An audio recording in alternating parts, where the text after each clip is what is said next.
Hello everyone, I am here to help you today. I know you use this video to fall asleep. So before that, like the video and subscribe to the channel. Also, where are you from and what time are you watching? Now get comfortable and relax. I can still remember the stifling silence of that night, the kind that settles too thickly in the air.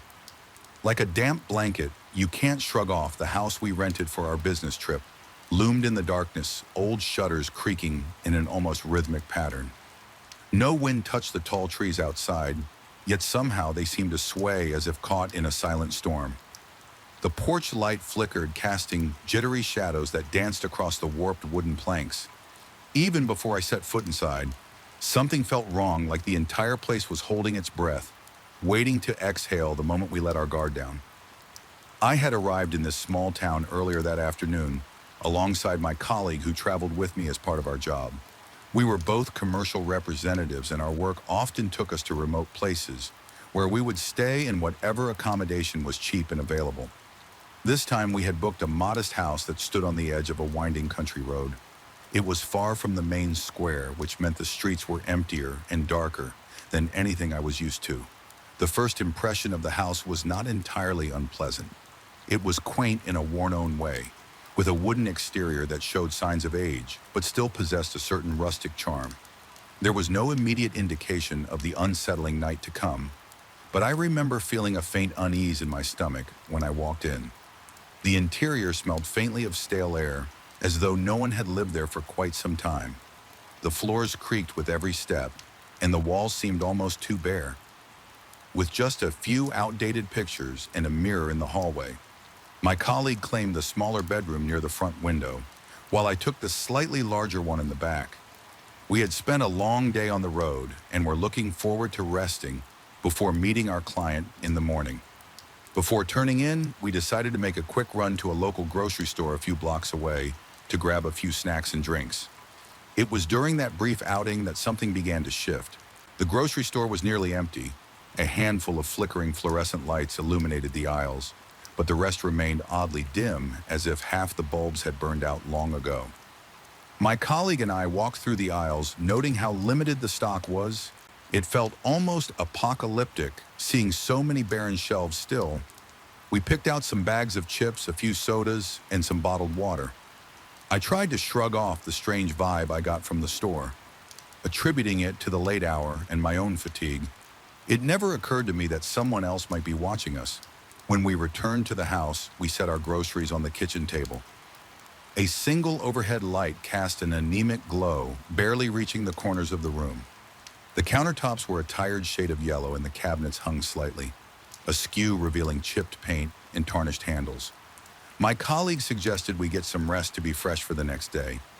I nodded in agreement, feeling a sense of relief at the idea of lying down. But that relief would be short-lived. Soon after we separated into our respective rooms, I felt a subtle vibration in my pocket, checking my phone. I saw a text message from an unknown number. The content made my heart skip a beat. It mentioned the brand of chips I had just purchased, followed by a detail about the flavor my colleague preferred. At first, I thought it had to be someone from our circle of work contacts playing a prank, maybe a coworker who had seen us on the road and wanted to mess with us. But my chest tightened because I hadn't mentioned that specific snack to anyone. My colleague and I had only been in that store for 5 minutes, speaking quietly about which chips we liked, trying to calm down. I walked to my colleague's door and tapped lightly. We spoke in hushed tones through the cracked doorway. Both of us puzzled. He told me to ignore it, that it might be a random scam message. He half-jokingly said there must be coincidences sometimes, especially in small towns where local numbers got recycled. Despite his attempt to sound dismissive, I could hear the unease in his voice. We agreed to keep our phones on silent and call it a night. I went back to my room. The bed was lumpy and covered in old-fashioned sheets that gave off a faint scent of mothballs. I found myself lying awake, tension coiling in my stomach. It was impossible to shake off the feeling that someone, somewhere had been watching us in that grocery store. Or maybe even before that. My phone vibrated again. This time, the message described how I was pacing around my room looking nervous. My pulse hammered as I read the words. I stared at the corners of the ceiling, searching for any hidden cameras, any sign of tampering. Nothing my colleague mentioned from The other side of the wall that something felt off in his room too. Though he didn't go into detail, I paced some more, unsure what to do next, deciding it might be best to confront the messages directly. I typed a response to the unknown number, demanding to know who it was and why they were sending these invasive texts. My palms grew clammy and a chill passed through my spine when my phone buzzed again. I hesitated before looking. The new message simply read that I shouldn't worry because everything was under control, and I was better off staying wide awake. At that moment, I became aware of the acute silence in the house. No sound came from the street, no hum of distant cars or passing motorcycles. Even the usual night insects seemed to have vanished. My throat felt dry, and each breath took conscious effort. I wandered into the hallway thinking I might step into the kitchen for a glass of water. The corridor was darker than before, as if the single light bulb overhead had dimmed. My footsteps resonated against the wooden floor, a hollow echo that made my skin prickle as I neared the kitchen.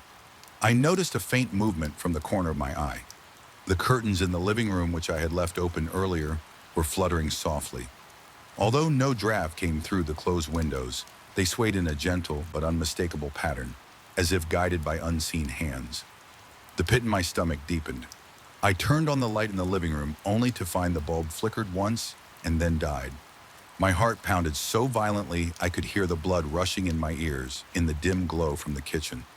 I saw the curtains come to a standstill, dropping limply back against the window frame. I told myself it had to be some quirk of the old house, maybe a vent or some gap in the wall, desperate for any semblance of normality. I went into the kitchen and turned on the faucet to fill a glass. The handle felt stiff, and the water took a few seconds to come out. It was lukewarm, and the pipes groaned as if resenting my need for a drink. After my first sip, the lights overhead flickered in that fraction of a second between brightness and darkness. I saw something dart across the hallway, something tall and shadowy. I nearly dropped the glass, my heart racing so fast I thought I might pass out. I told myself it was just my imagination, a flicker of light playing tricks on me. But I sensed a shift in the atmosphere, as if the very air had grown heavier. The phone in my pocket vibrated again. My fingers trembled as I read another message that, "Water won't help, you'll stay awake anyway." My chest constricted and cold sweat broke out across my forehead. My colleague was probably experiencing the same horror in his own room. Yet we had agreed not to panic each other. Against my better judgment, I crept back to my bedroom, shutting the door behind me and turning the lock with shaky hands. Time crawled at an agonizing pace. Every creak of the floorboard seemed amplified. Every shift of wind outside sounded like footsteps. And then there was the bathroom sink. At first, just a faint dripping, then a heavier flow, as though someone had turned the faucet on full blast. My mind raced. Had my colleague gotten up? Was the faucet broken? Yet I couldn't muster the courage to step out into that hallway again. At least not immediately. I stood against the bedroom door, pressing my ear to the wood. The rush of water continued, then it stopped abruptly. I felt a compulsion to check, if only to confirm that I wasn't losing my grip on reality. Forcing myself to turn the knob, I ventured into the corridor once more. My legs felt weak. I approached the bathroom doorway and found the light already on the sink was still dripping droplets plinking against the porcelain. Though the faucet had been closed, water continued to ooze out, forming a small puddle around the drain. I caught a glimpse of my reflection in the mirror above the sink. My face was pale sweat beading on my temples, eyes wide with confusion and fear. Then my phone buzzed again, making my heart jerk. Another text checked the mirror more closely. Nausea swelled within me.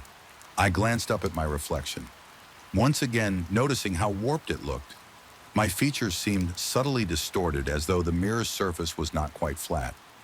I stepped closer and saw the overhead light flicker, bending my reflection in ways that defied normal physics. It could have been an optical illusion, a trick of old glass and failing electricity, but at that moment it felt like the mirror was alive, or at least possessed by something that thrived on my terror. A sudden rustling sound made me spin around. The hallway behind me was empty, but I felt certain something had been there just seconds before my legs shook and my breathing turned shallow. I retreated to my room, locking the door again and pressing my back against it. The messages kept coming, though I tried to ignore them. They described my every action, how I was standing, how my breath was ragged, even the way my hands kept shaking. Whoever was sending these texts had eyes on me, or worse, they were inside my head. I couldn't decide which possibility scared me more. Around this time, my colleague tapped lightly on my door, asking if I could hear the strange noises too. I responded that I could, my voice barely rising above a whisper. He then mentioned he was receiving odd messages, ones that described his every move and told him not to sleep. It felt surreal hearing confirmation that I wasn't alone in this. Neither of us dared raise our voices or go searching for help. The very walls seemed to be listening, waiting for us to reveal our fear so it could amplify it. Hours passed in a torment of creeping dread. The house became a canvas for every nightmare scenario running through my head. I heard faint knocks behind the walls, the floorboards squeaking outside my door, the faint rustle of curtains, even though no wind blew. Sometimes I thought I heard whispering in the hall, though I could never distinguish words, just a low, unintelligible murmur that made my skin crawl. My body shook with each wave of adrenaline. Sweat soaked the back of my shirt. Yet I felt cold, as if an icy current licked at my skin. Somewhere close to dawn, the messages stopped. I hadn't realized how quiet my phone had become until I checked it and saw the last text had arrived nearly an hour earlier. It simply said, "Don't think you're safe." By then, the sky was lightening to a dull gray, and a weak glow filtered through the thin curtains. Exhaustion weighed down my eyelids, but I was too terrified to succumb to sleep. My colleague's door creaked, and I heard him step into the hallway. He said he wanted to get out of the house as soon as possible to pack up and leave. I agreed silently, words caught in my throat. We gathered our belongings in tense silence, each movement feeling magnified in the still morning. The air was less oppressive now, but the memory of that suffocating tension remained. Neither of us dared to check every room thoroughly. Instead, we made sure we had our phones, laptops, and any essential items. The rest could be replaced if needed. Our only objective was to leave the house and never look back. As I closed the front door behind us, I couldn't resist a final glance at the windows for just a second. I imagined I saw a flicker of movement behind the curtains. My pulse quickened, but I said nothing. We drove away from that small town, our tires kicking up gravel and dust. The early sunlight casting long shadows across the road. My colleague and I tried to discuss the events in a logical way. Maybe we had fallen victim to some elaborate prank or local superstition. Maybe the house was rigged with hidden cameras, yet neither explanation fully accounted for the unsettling texts that matched our actions in real time, nor did it explain the cold presence that made every hair on my body stand on end. We reached the highway and breathed a collective sigh of relief, but deep down I knew the experience would never truly leave me.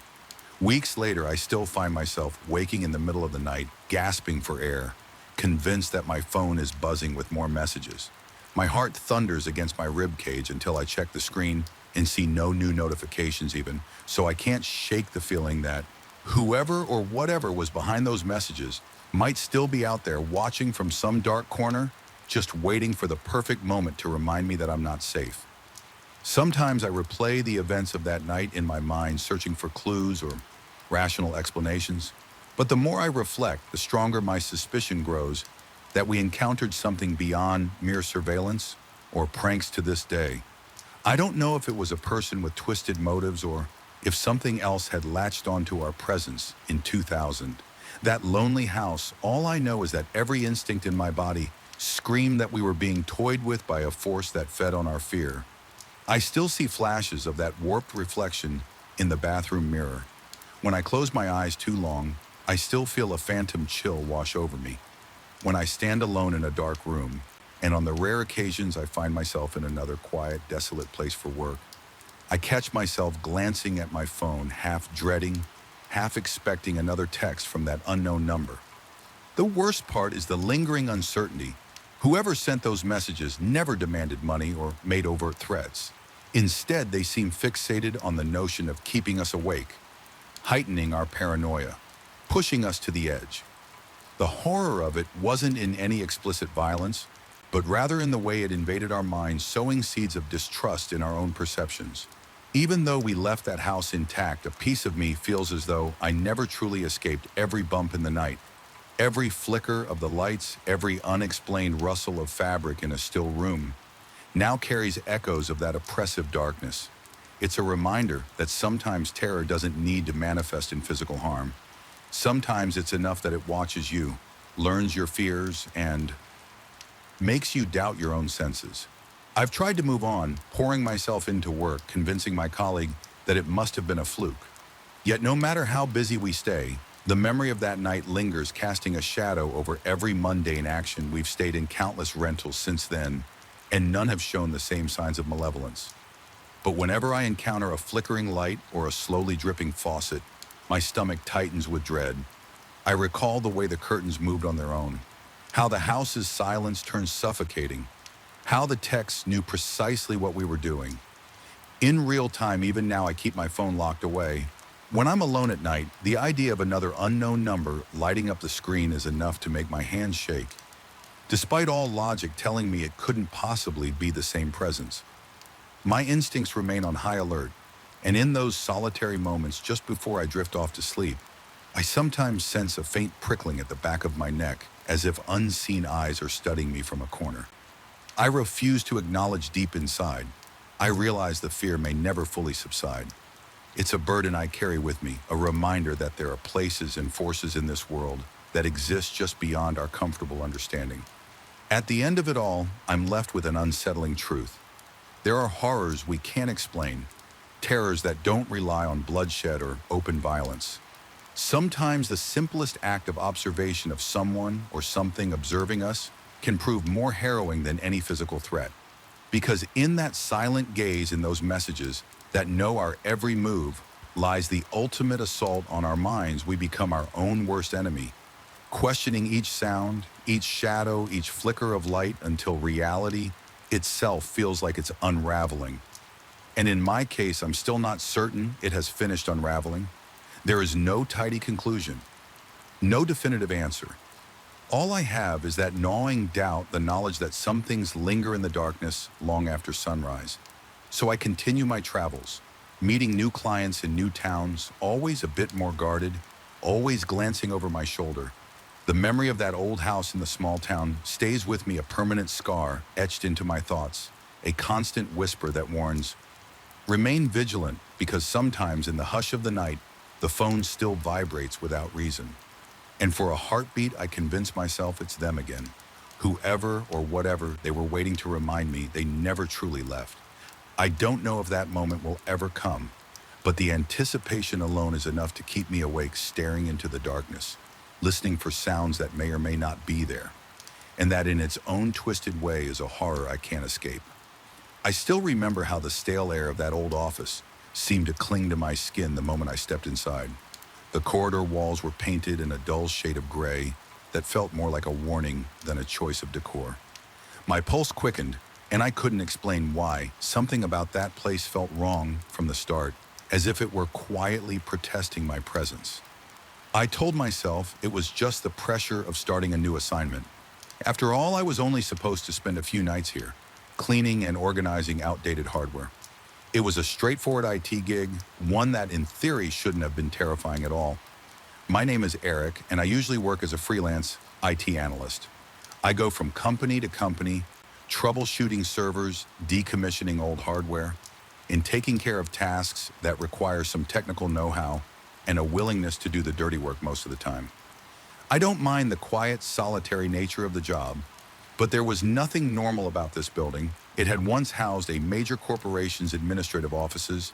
They had downsized years ago, leaving behind a dusty labyrinth of empty cubicles and abandoned conference rooms.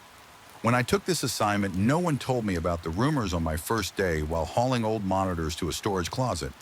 A couple of the building staff members mentioned something about the top floor, the one with the decommissioned meeting rooms. They told me that people sometimes heard heavy footsteps at night and doors banging for no reason. Some referred to it as the presence upstairs, giving me grim looks when they talked about it. Others simply joked that I should never wander there alone at night, although they didn't look like they were kidding. I tried to laugh it off, after all. I was a rational man who dealt in cables, hard drives, and system code. Not in ghost stories that changed on the second night I worked there. I needed to reboot one of the older servers that was still active. so I stayed past midnight.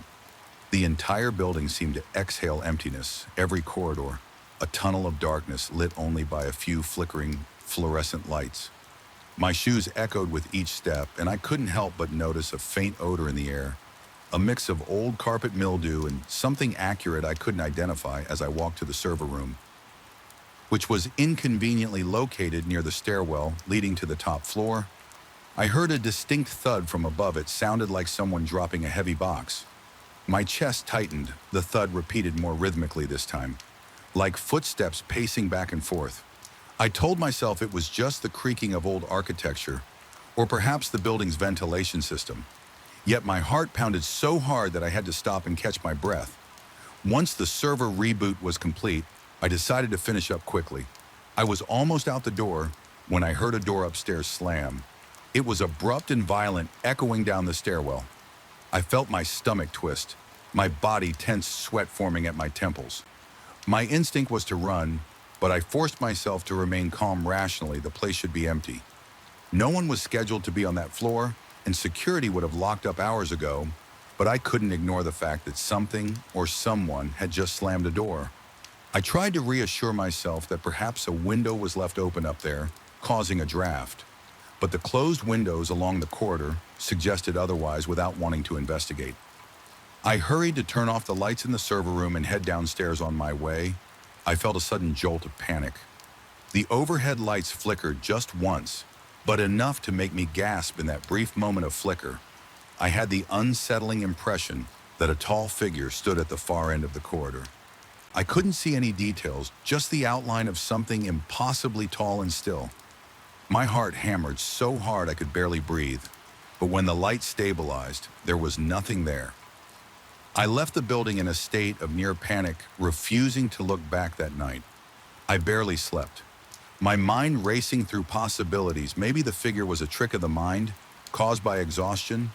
I told myself I needed to get more rest to stop letting old ghost stories invade my thoughts. But the next day, when I confided in a coworker what I thought I had seen, she recounted rumors of a tall, shadowy presence that several employees had glimpsed. She described it as an elongated silhouette lurking near the corners of corridors, always watching, never approaching. I felt a twinge of nausea as she spoke. It seemed too specific to dismiss as an optical illusion. Over the following week, each time I needed to work late, I found myself dreading that building. My palms would sweat the moment I entered the lobby. The quiet hum of the fluorescent lights made me feel on edge. Yet my tasks forced me to stay because certain server checks had to be done after hours to avoid disrupting daytime operations. Unfortunately, the older hardware was stored on the very floor everyone avoided. I would stare at the elevator doors for a long moment, then choose the stairs instead. Something about stepping into an enclosed metal box made me feel even more vulnerable. Most nights I heard small noises that could be dismissed as the building settling, a faint crack here, a groan of metal there. But there were times I clearly heard footsteps above me, heavy, deliberate steps that seemed to circle the perimeter of the top floor. Whenever that happened, my chest tightened, and I'd break into a cold sweat. My mouth would go dry, and I'd wait, half holding my breath, hoping the sounds would stop. Often they did, but the silence that followed was sometimes worse. It felt like waiting for the next heartbeat of something enormous and hidden. One night I tried to bring a coworker upstairs with me, just for company. She insisted she was too busy with her own tasks. I nearly begged her, but ultimately I went alone. I recall gripping the rail of the staircase so tightly my knuckles went white. The corridor lights flickered more than usual. My ears seemed hyper-aware of every little sound, the faint buzz of electricity, my own shoes scraping the floor and the blood pounding in my ears. When I opened the door to the main corridor of the top floor, I felt an immediate urge to flee. The atmosphere was thick, as if the air itself carried a menacing weight. I could smell that acrid scent again, some cross between burnt plastic and decaying drywall. My stomach churned and I swallowed hard, determined to get my job done. Fast as I moved to collect some old routers, from a dusty room I caught something in the reflection of the glass wall that separated this room from the next. It was that same towering figure standing at the other end of the corridor, motionless, staring at me. I froze, and the reflex made my whole body go rigid. my breath catching in my throat for what felt like ages. I couldn't tear my gaze away. Then, without warning, the figure took a step back and the reflection vanished. I turned around, but there was nothing there. Just an empty corridor with outdated furniture, stacked haphazardly. By this point, my nerves were frayed. I felt an uneasy mix of terror and curiosity, but I mostly just wanted to get out. My mind raced. Could it be a trick of the overhead lighting? Was I having a stress-induced hallucination? The sense that something was watching me, that it could appear anywhere, anytime, gnawed at me constantly. My coworkers seemed unconcerned, content to believe it was all part of the building's ghost story, but I knew what I had seen. I couldn't shake the feeling that it was no mere shadow. In the following days, I found myself avoiding eye contact with the stairwell to the upper floor. Each time I passed it, I'd get that tight feeling in my chest, that sense of being observed at night if I was forced to be there. Every echo, every creak seemed to magnify a hundredfold. There were also times I heard a faint whisper, though I couldn't make out words, only the soft, persistent murmur of something not quite human. My body would respond with a surge of adrenaline, heart slamming against my rib cage, limbs going clammy. My supervisors began asking if I was feeling all right. I tried to explain in vague terms that the place was getting to me, that the environment felt oppressive. They offered to let me adjust my hours, perhaps coming in earlier in the evening, so I could leave before midnight. But a few tasks still needed to be done in the early morning hours. And inevitably, I found myself alone in that place. One particularly unsettling night. I was in the second floor server room running firmware updates around 2 a.m. I heard a door upstairs slam 3 times in quick succession. It was so loud that I felt it in my chest. My throat constricted and I nearly dropped my flashlight. The temptation to flee was overwhelming, but I remembered that the servers would be in the middle of a critical update for another half hour if I left.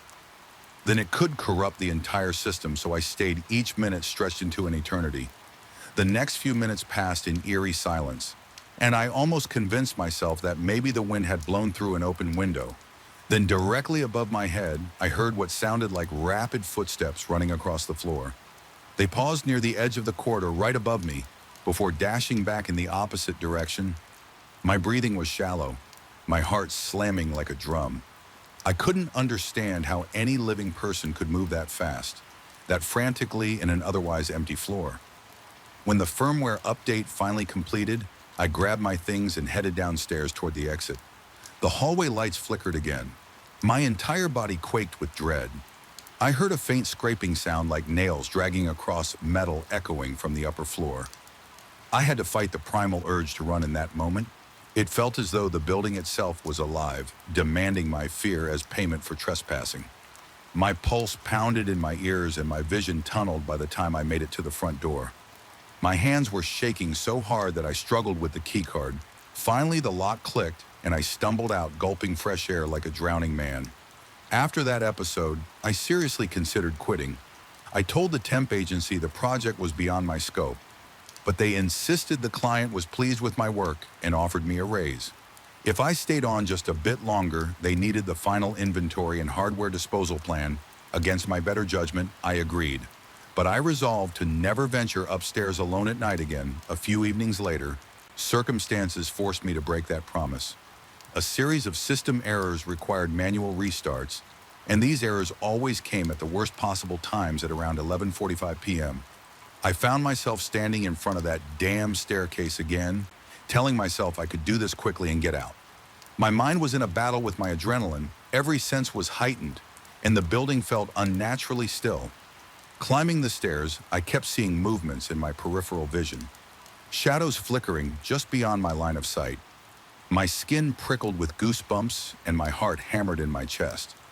The corridor on the top floor was darker than usual, a few lights completely out, leaving long stretches of darkness. I used my flashlight, but it seemed to illuminate only a narrow path, leaving the rest of the corridor in suffocating gloom. As I approached the final conference room, the door creaked open on its own, my breath caught in my throat. The darkness beyond that door felt alive, a tangible force pressing against my senses. Then I heard something, a guttural rasp, as though someone or something was struggling to breathe. My legs nearly gave out beneath me, but I forced myself forward, pushing the door fully open with a trembling hand. Inside, the air was colder than the rest of the floor, and an unrelenting sense of being observed weighed heavily on me. I shone my flashlight around, and that's when I noticed the reflection in the large glass panel at the back of the room. The tall figure stood there again, looming impossibly high. My chest constricted as I watched it raise what looked like an arm far too long to be human. My entire body seized in panic. I wanted to scream, but my voice seemed locked inside my throat. I stumbled backward, tripping over a pile of cables, flashlight clattering on the floor in the frantic moment that followed. I scrambled to pick it up, flicking the beam wildly around the room. The figure was gone. I wasn't sure whether that was more comforting or more terrifying. Something inside me broke at that moment, and fear gave way to a jolt of desperate determination. I ran out of the room, slamming the door behind me, and sprinted down the corridor. My lungs burned and my vision blurred with tears of pure terror. It felt as though the building itself pulsed with malevolence, each step echoing a fraction of a second too late, as if something followed in perfect mimicry. By the time I reached the stairs, my knees wobbled and I nearly collapsed. I forced myself down step by agonizing step, feeling as if I was descending into some other realm rather than escaping it. When I finally burst into the ground floor lobby, I was shaking so violently that I could hardly function. My mind raced with questions. Was that entity real? Or had I gone mad from stress and lack of sleep? Why did it watch me, and why did it lurk in reflections? The uneasy possibility that it was feeding off my fear noted at me. I left that night and never returned alone. I negotiated daytime-only shifts, strictly refusing any nighttime assignments. My supervisors weren't thrilled, but they allowed it, possibly seeing the terror etched on my face. Whenever they asked about the presence upstairs, I'd only say I wanted no part of it. Even recalling the memories makes my heart pound. Eventually, the job ended. I completed my tasks, signed off the inventory, and moved on to my next contract. But the echoes of that building have never left me to this day. I'll catch myself glancing at reflective surfaces in unfamiliar corridors, half expecting to see that impossibly tall shape. Standing there, watching sometimes at night, I'll hear noises in my own home that remind me of those footsteps pounding overhead. I'll bolt upright in bed, breath, ragged heart hammering, until I remind myself where I am. Yet a nagging doubt remains: did I escape that presence, or did it follow me? I can't say for certain. All I know is that whenever I recall the stale air, the flickering lights, and that looming silhouette, a chill crawls down my spine that no amount of reassurance can erase. I survived that place physically unscathed, but a lingering unease haunts me. A piece of that old office is lodged somewhere deep in my mind. Sometimes I wonder if the darkness I encountered was simply a reflection of my own stress and anxieties, or if in fact that building concealed something far more malevolent than a haunted legend. Either way, I haven't found a definitive explanation, just a lasting dread. And whenever I hear a door slam or see a flicker of movement in a corridor, I can't help but remember that place and its silent watcher waiting in the shadows. I used to believe that the quietest hours before dawn held a sort of solemn beauty. I was convinced there was something almost spiritual about existing in a space that was usually crowded and chaotic, only to find it deserted and silent. That changed the night I heard a whisper echoing from the men's locker room when there was no one else around. Ever since then, the silence in that 24-hour gym has taken on a menacing edge, and I can't walk through those heavy glass doors without feeling my heartbeat rattle my entire chest.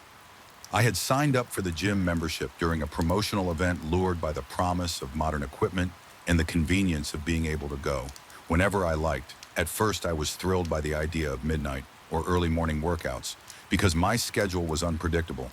Sometimes I'd be free at midday, other times at midnight, so the flexibility was a gift. I felt like I had the place to myself when I trained at 2 or 3 in the morning.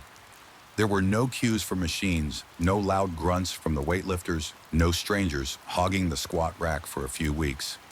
This arrangement seemed ideal until the strangeness began, with subtle, almost dismissible signs. I remember the first time I noticed something was off. It was an ordinary night, or so it seemed. I had arrived around 1 a.m. the automated doors giving their usual mechanical hiss as I stepped into the artificially lit reception area. The overhead lights were a sickly yellow, and despite the immaculately clean floors, I detected the faint smell of disinfectant that always hung around the front desk.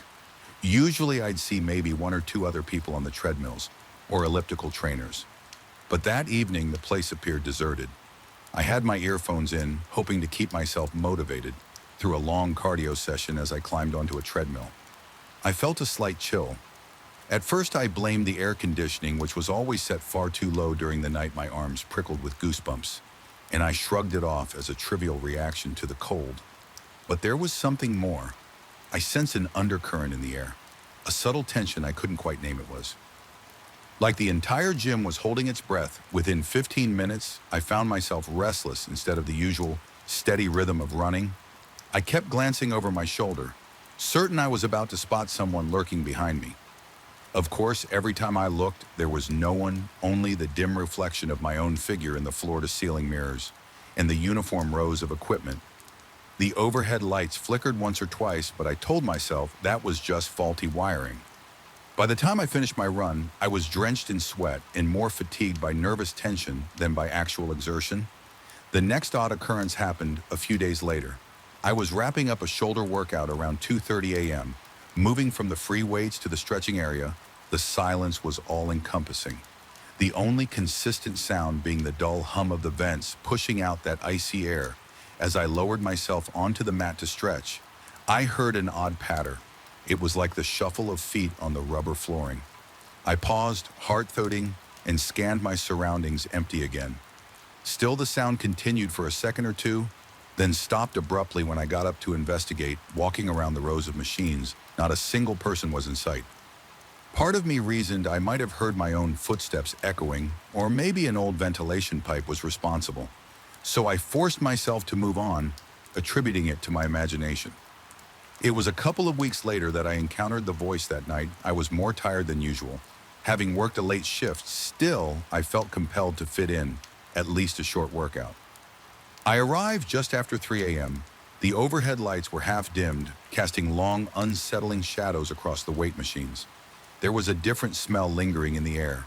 It reminded me of damp towels that had been left too long in a corner, musky, faintly sour, and not at all comforting. I started my routine with some light cardio, then proceeded to do a few sets of bench presses. Midway through my last set, I realized I was unbelievably thirsty. My throat felt dry and sandpaper rough, so I decided to take a short break and head to the water fountain near the men's locker room. The corridor leading there was bathed in flickering fluorescent light, the harsh glow seeming to strobe against the pale tiles. My footsteps echoed oddly, as if the hallway was stretching longer with each step. Just as I bent down to fill my bottle, I heard it, a faint whisper in Portuguese. It was distinctly clear but drained of volume, as if carried by a dying breath. The words were poent, and the invitation or command, whatever it was, stopped me cold. Initially, I assumed it was another gym goer, calling out from inside the locker room, maybe beckoning a friend. Yet the voice felt off, like someone speaking from a distance that was both too close and too far at the same time. Heart pounding, I stood upright and scanned the corridor. The door to the men's locker room was slightly ajar, and no light seemed to be on inside, just a dim glow from a single overhead bulb. I told myself it had to be a staff member or some other restless soul. So taking a tentative step forward, I called out a soft greeting. No response came, but the sense of being watched was overwhelming. I could almost feel eyes peering at me from the dark recesses. Stepping inside, I was met with an unearthly stillness. The row of lockers stretched out in front of me, and the room smelled of antiseptic mixed with stale sweat. My skin crawled as I walked past bench after bench, each unoccupied, each silent. I reached the showers and found the stalls empty. The entire space was deserted, yet I couldn't shake the certainty that someone had spoken to me only moments before I stood there, water bottle in hand, ears straining for any rustle or breath. When nothing followed, I quickly turned and left, feeling more unsettled than I could ever recall being in a public space. Over the next few nights, I couldn't shake the memory of that whisper. It replayed in my mind incessantly. Sometimes I would be in the middle of a set of squats, and the phrase would ring in my ears again, as if someone had just spoken behind me. My workout suffered because I started rushing through exercises, eager to finish and leave. But every time I tried to push the incident to the back of my mind, a new layer of dread draped itself over me. Another disturbing incident hit like a thunderclap about a week later. I'd convinced myself to face my unease head on by returning at my usual late hour. The place was emptier than ever, with no sign of the night staff, though the front desk light was on the entire building felt hollow. I did my best to ignore the gloom and focus on the rhythmic clang of weights halfway through my routine. The faint overhead music cut off abruptly, plunging the gym into silence except for my own breathing. Then a distortion of static crackled through the speakers like a whisper full of watery hisses. No words were distinct, but the noise had an undeniably human quality to it, as if layered with quiet. Moans, the sound stretched on for what felt like minutes before snapping back into silence. By that point, my hands were shaking. I dropped the dumbbells, feeling my palms slick with cold sweat, and I could taste fear like copper on my tongue. Shaken, but determined not to be controlled by my own paranoia, I reasoned I would just do a couple more sets, and leave the sense of a presence lurking was back stronger than before. Every time I turned, I thought I saw a shape moving around the corners of the mirrored walls. My reflection seemed elongated, twisted as though the mirror itself was warping. The overhead lights flickered relentlessly, creating brief intervals of darkness that felt like an entirely different realm. In those split-second blackouts, I swore I saw outlines of something. Not human shapes flickering at the edge of my vision. By the time I finished and walked toward the locker room to grab my bag, every nerve in my body was on fire. The corridor leading there was colder than before, making me shiver. Despite my sweaty workout clothes, I pressed my ear close to the locker room door, unsure why I was even doing it, and I heard faint breathing. It was soft, deliberate, and it made my stomach knot. My mind screamed at me to turn and leave, but some grim curiosity pulled me forward the instant I crossed the threshold. The lights above me went out in pitch blackness. I felt claustrophobic, my breath catching in my throat, reaching into my pocket. I hurriedly fished out my phone to use its flashlight. The weak beam illuminated only a small patch of the floor in front of me. With each step, the fluorescent fixtures overhead buzzed like insects trapped in a jar, occasionally sputtering with a sickly light that revealed lockers and benches in fragmented glimpses. Then I saw a figure or a shadow, it was impossible to say, which looming at the far end, the shape seemed to hover, without the normal posture of a person standing on two legs. I tried to call out, but my voice failed. Nothing came out but a ragged gasp. The shadow flickered or shifted, and in one fleeting second of faint light, it appeared to vanish. I stood there paralyzed, heart pounding so hard that each beat echoed in my ears.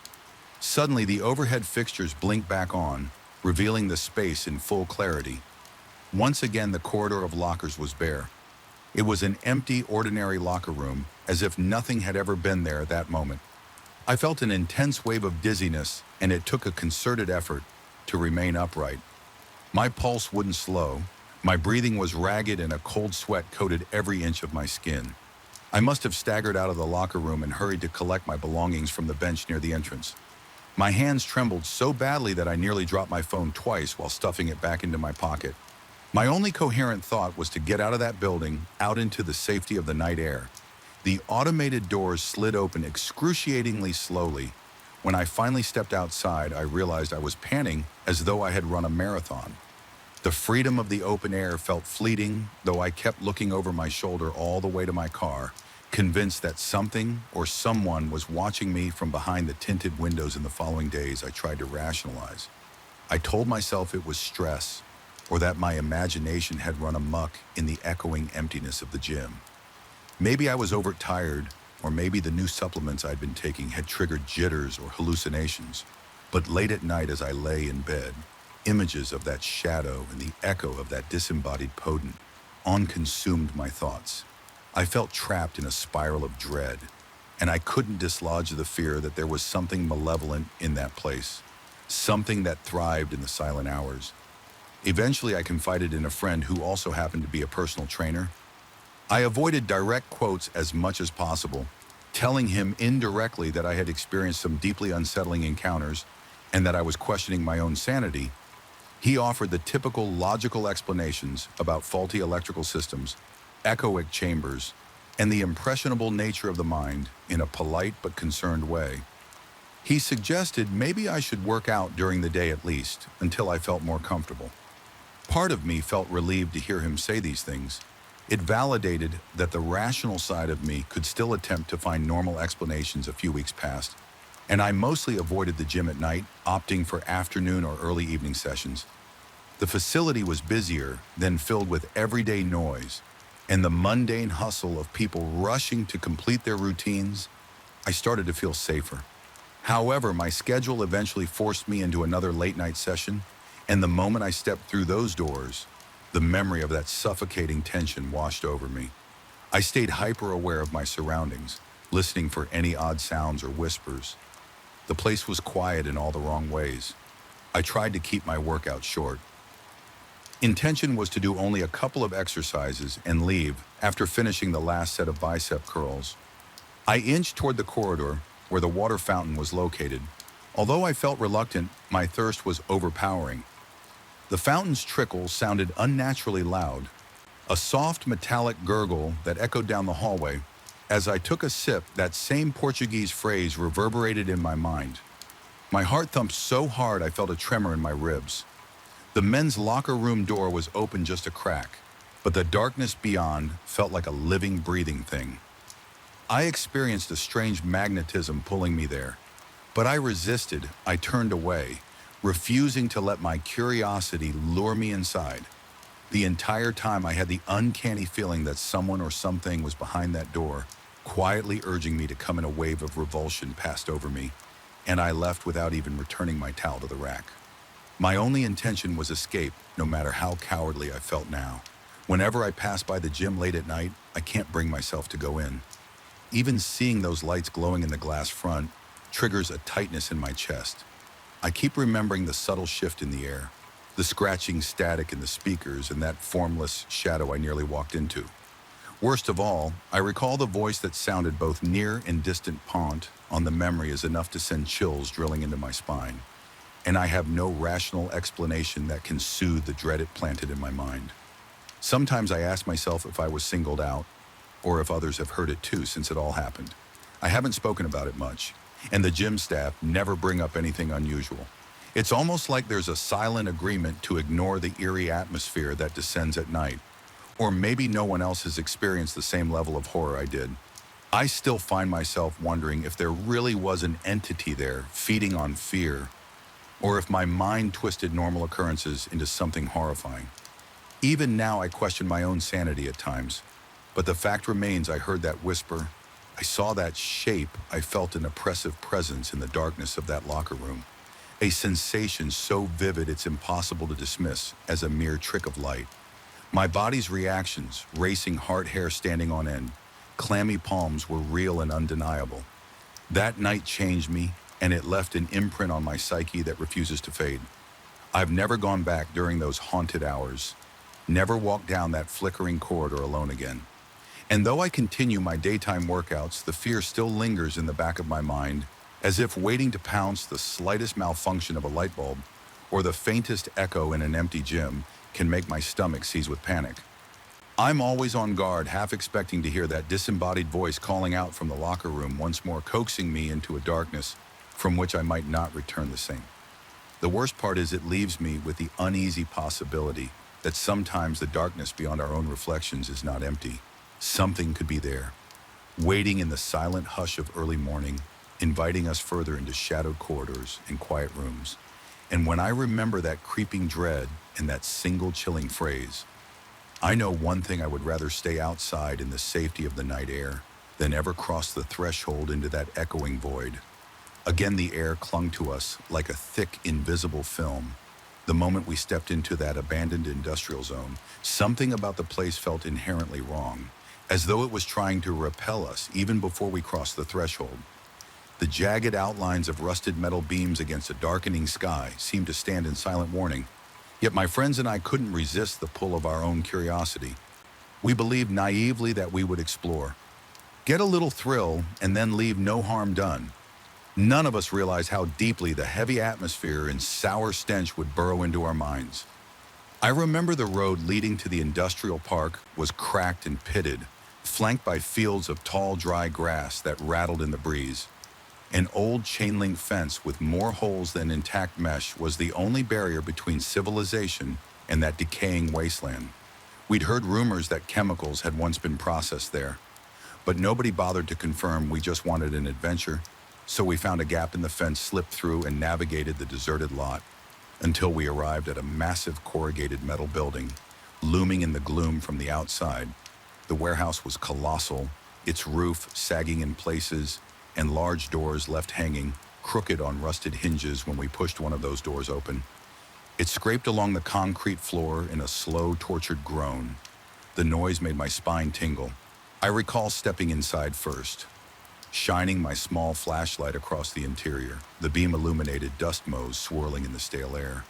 The place smelled foul, stale, sour, almost like old milk that had turned, but also chemical in a way that made my eyes water. My throat felt scratchy. I wanted to cough, but somehow I held it in. I tried to brush off the creeping dread as I waited for the others to follow. Dan, who usually cracked a joke to lighten the mood, seemed uncharacteristically quiet. I heard him mumble something about how this might not be as fun as we thought. He wanted to keep going, though. So we continued. The inside of the warehouse was lined with defunct conveyor belts, metal tables, and enormous vats that once must have held industrial fluids overhead. Fluorescent lights dangled from bent fixtures. They no longer worked, of course, but I kept glancing up, half expecting them to flicker to life. Instead, we had only our flashlights and the occasional faint glow from the holes in the roof. I couldn't shake the feeling that the shadows under the machinery were deeper than they should be. It was as though they were absorbing the light instead of reflecting it. Each time my flashlight beam passed over a dark corner, I felt a gentle tug of apprehension. My heart thudded in my chest and my palms grew damp around the handle of the flashlight.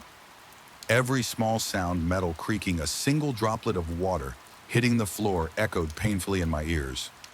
My breathing sped up, and I tried to keep it quiet so I could listen for anything else that might lurk in the darkness. We fanned out, each of us drawn to different areas. At one point, I ran my hand along a section of rusted piping. The metal flaked away at my touch, leaving orange-brown residue on my fingers. I wiped it off on my jeans, but I couldn't get rid of the gritty sensation, as if the rust clung to my skin. The sour smell intensified as I moved closer to the center of the warehouse, where a massive machine stood silent and forbidding. It was covered in cracked paint, with what looked like tangled hoses sprouting from its sides. The floor around it was stained with something dark and oily in my mind. I told myself it was just old chemicals, but my stomach churned with a nameless dread. I felt a presence then, as if someone was standing just behind me. My neck hair bristled, my heart hammered, and a bead of cold sweat trickled down my temple.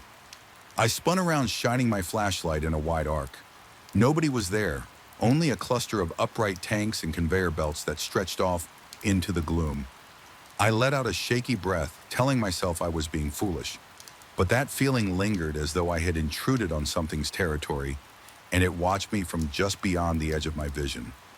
A few yards away, one of my friends was fiddling with some levers on a broken control panel. He mentioned in a low mutter that these must have operated the conveyor belts. The rest of us gathered around the machine. We exchanged looks that said we should probably move on. Some unspoken tension passed among us. I wondered if they felt that same pressure in the air, that quiet insistence that we didn't belong. We headed deeper into the building, stepping over piles of debris, broken crates, fragments of scrap metal, and torn industrial tarps. The further we went, the heavier the atmosphere became. It felt harder to breathe, as though my lungs were straining against a weight pressing on my chest. My flashlight flickered once, twice, and then steadied. It was enough to send a jolt of panic through me. The last thing I wanted was for the light to fail in that suffocating darkness. As we approached the back of the warehouse, we found a row of offices sealed behind glass windows. The windows were so grimy that it was impossible to see inside without wiping the sludge away. I hesitated, but eventually used my sleeve to create a streaky portal into the gloom. The beam of my flashlight revealed a cramped room filled with file cabinets and a few desks, all in disarray. Chairs were knocked over, drawers yanked open, documents scattered across the floor. The sour smell grew even more potent near this office section. My eyes watered and my stomach twisted. It was as if something had leaked out of the walls and infected the air. I noticed a movement from the corner of my eye, a quick flicker of shadow across the other side of the glass. My breath caught in my throat. My pulse slammed in my ears. I jerked my flashlight toward the spot, but there was nothing, just the ghostly reflection of our group in the grimy glass, looking far more nervous than we had upon arrival. I tried to tell myself it was just a trick of the light, yet I couldn't shake the crawling feeling on the back of my neck. We left the offices behind, deciding it was time to circle around and head for the exit. We hadn't been inside for more than 30 minutes, but it felt like hours. My mouth was so dry I had to swallow repeatedly to keep from gagging. Another friend mentioned in a tense whisper that the smell was getting worse instead of dissipating. He wondered if there might be chemical spills deeper in the building. Someone else suggested we leave right then, but curiosity still battled with our unease. We pressed on, hoping that taking a complete loop around would feel less like we'd run away in fear. With every step, the sense of being watched multiplied. The enormous machines, silent and immovable, seemed to loom larger, as if alive in their own menacing way. The shadows, thick and almost tangible, seemed to pulse with an unseen energy. My breathing grew ragged, and every muscle in my body felt tense. Each breath carried that acrid tang, burning my nostrils and coating the back of my throat. The corridor we entered next was lined on both sides by tall racks that once held equipment or spare parts. Now most of them lay toppled, their shelves empty or strewn with debris. My flashlight revealed twisted shapes that looked like they had melted, congealed into lumps that defied easy explanation. A sense of dread settled in my stomach. Cold and relentless, was this the result of some chemical reaction or something else entirely? As we neared the exit, one of us suggested we regroup and calmly walk the rest of the way without splitting up. We formed a tight cluster, flashlights overlapping to create a larger circle of illumination. The beams of light jittered along the walls and ceiling, revealing streaks of rust and filth that almost looked like spreading veins. Each time we passed another piece of decrepit machinery, I strained my hearing for any sign of movement behind us. The silence became loud, pressing against my eardrums, until I wished for even the smallest, most innocuous noise to break the tension. But the only sound I could detect was my own panicked breathing. Then for a brief moment, the sour smell subsided, replaced by a cool draft. Wafting in from a large set of double doors, relief surged through my body. I could see the outline of the exit in the weak exterior light. My heart pounded, urging me forward. The feeling of oppression that plagued me was starting to loosen its grip just a bit. But as we drew closer, the entire building seemed to exhale some foul breath of its own. The sour stench hit like a physical blow, worse than anything I had experienced so far. My knees wobbled, and I struggled not to retch. I heard my friends letting out muffled curses, covering their mouths and noses. It was as if the place refused to let us leave without one final assault on our senses. A wave of nausea hit me so hard I had to lean against a rusted support beam. My flashlight dropped clattering to the ground, and rolling a few feet away, the flashlight's beam landed on one of the broken machines, illuminating the space beneath it. In an odd angle for a second, I thought I saw something move there, some shape that was not part of the machinery. My vision blurred and I blinked furiously. The shape looked almost gelatinous, quivering in the half-light. It seemed to vanish the instant I tried to focus on it. I forced myself upright, ignoring the shakiness in my limbs. I retrieved my flashlight and rejoined the group. No one spoke directly, but I caught the stark fear in their eyes. We knew without words that we had to get out. We made a final push toward the exit, refusing to let ourselves be defeated by panic. Yet my heart hammered in my chest, and my breath came in ragged gulps. I could feel sweat trickling down my back, chilling my skin in the damp air. The closer we got to those double doors, the more the atmosphere seemed to swirl around us in a suffocating dance. Shadows elongated and warped, distorting the shapes of the machinery into monstrous silhouettes. My flashlight flickered again, and I nearly lost my nerve. I told myself to keep it together outside. I could see a sliver of the dark sky, a faint promise of escape from this suffocating darkness. When we finally reached the threshold, I could barely breathe. My lungs felt seared by the chemical stench, my nerves frayed by the constant sense of pursuit from those silent shadows. Stepping over the doorway felt like crossing from one reality into another. The night air was cold, but it was a blessing compared to what we had just endured inside. I tasted freedom in that first gulp of cleaner air, even though the sour odor clung to my clothes and hair.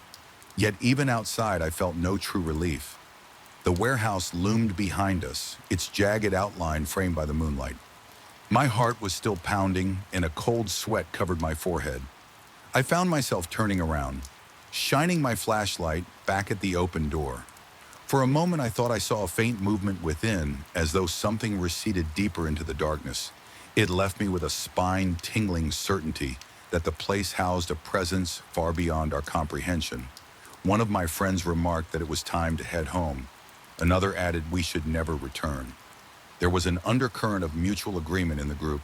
We began to walk away, our flashlights bobbing in the night. But the sense of being followed lingered, as if the dense air from the warehouse had latched onto us. I kept glancing over my shoulder, heart racing each time I imagined a flicker of motion in my periphery. Once we reached the gap in the fence, the night breeze gained some freshness. My eyes stung from the strain of tension, and my hands trembled.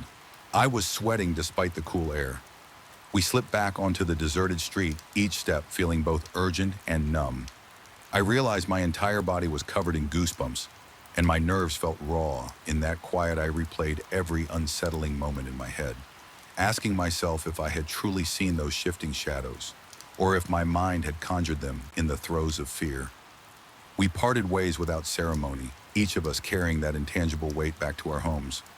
Once I stepped inside my room, I dropped onto my bedclothes, still damp with sweat and reeking of that sour stench. My mind wouldn't shut off the images of the dark warehouse corners.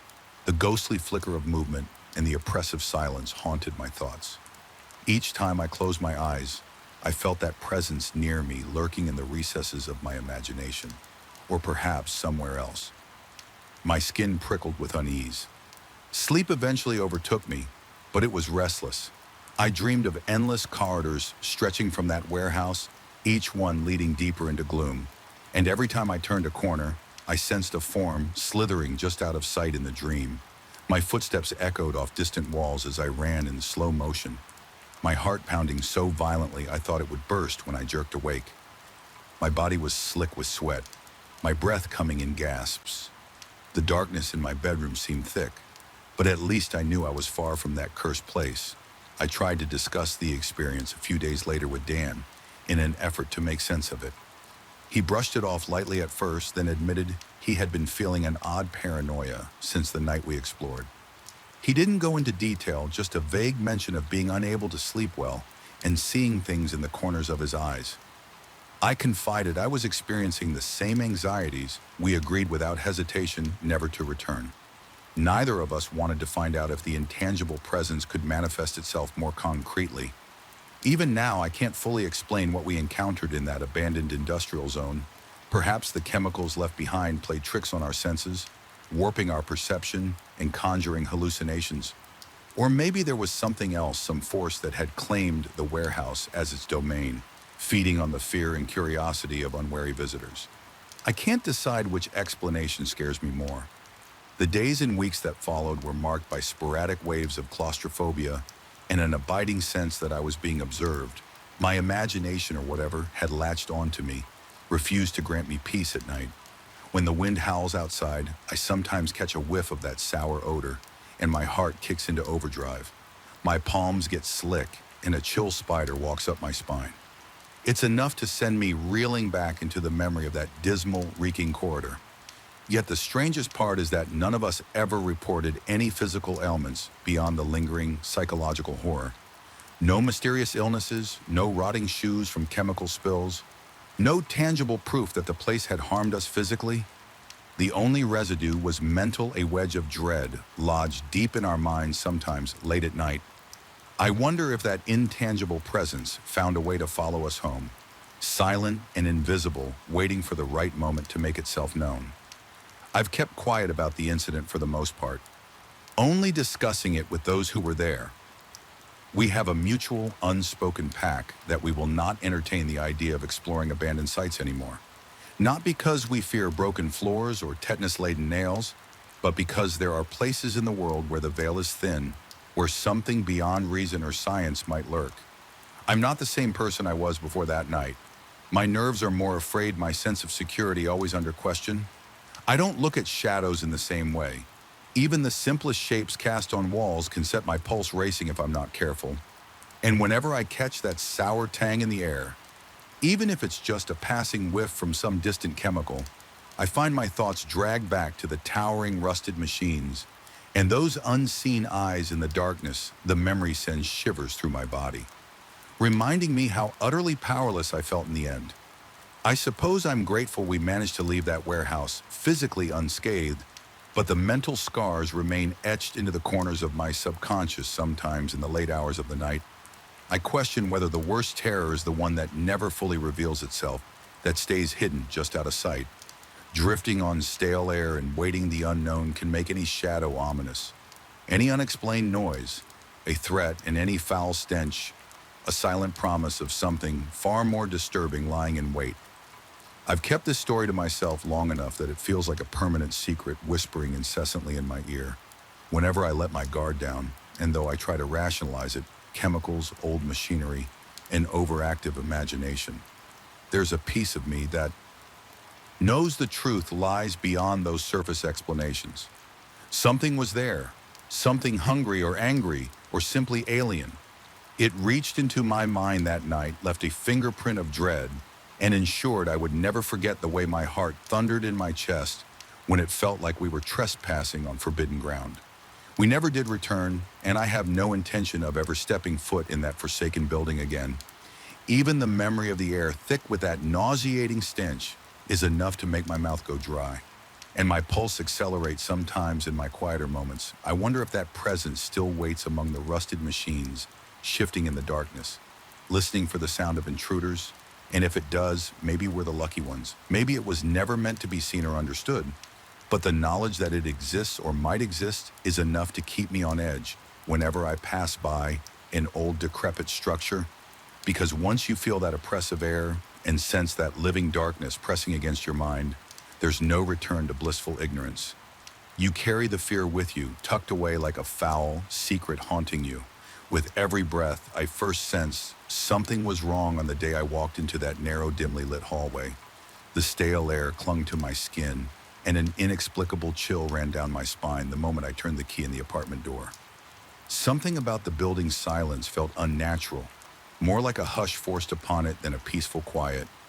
Even before I noticed the flickering lights or heard the echo of mysterious footsteps, I felt as though I was trespassing in a place that resisted my presence. It was an old construction in the heart of the city, with high ceilings and long corridors that played tricks on the eyes at night.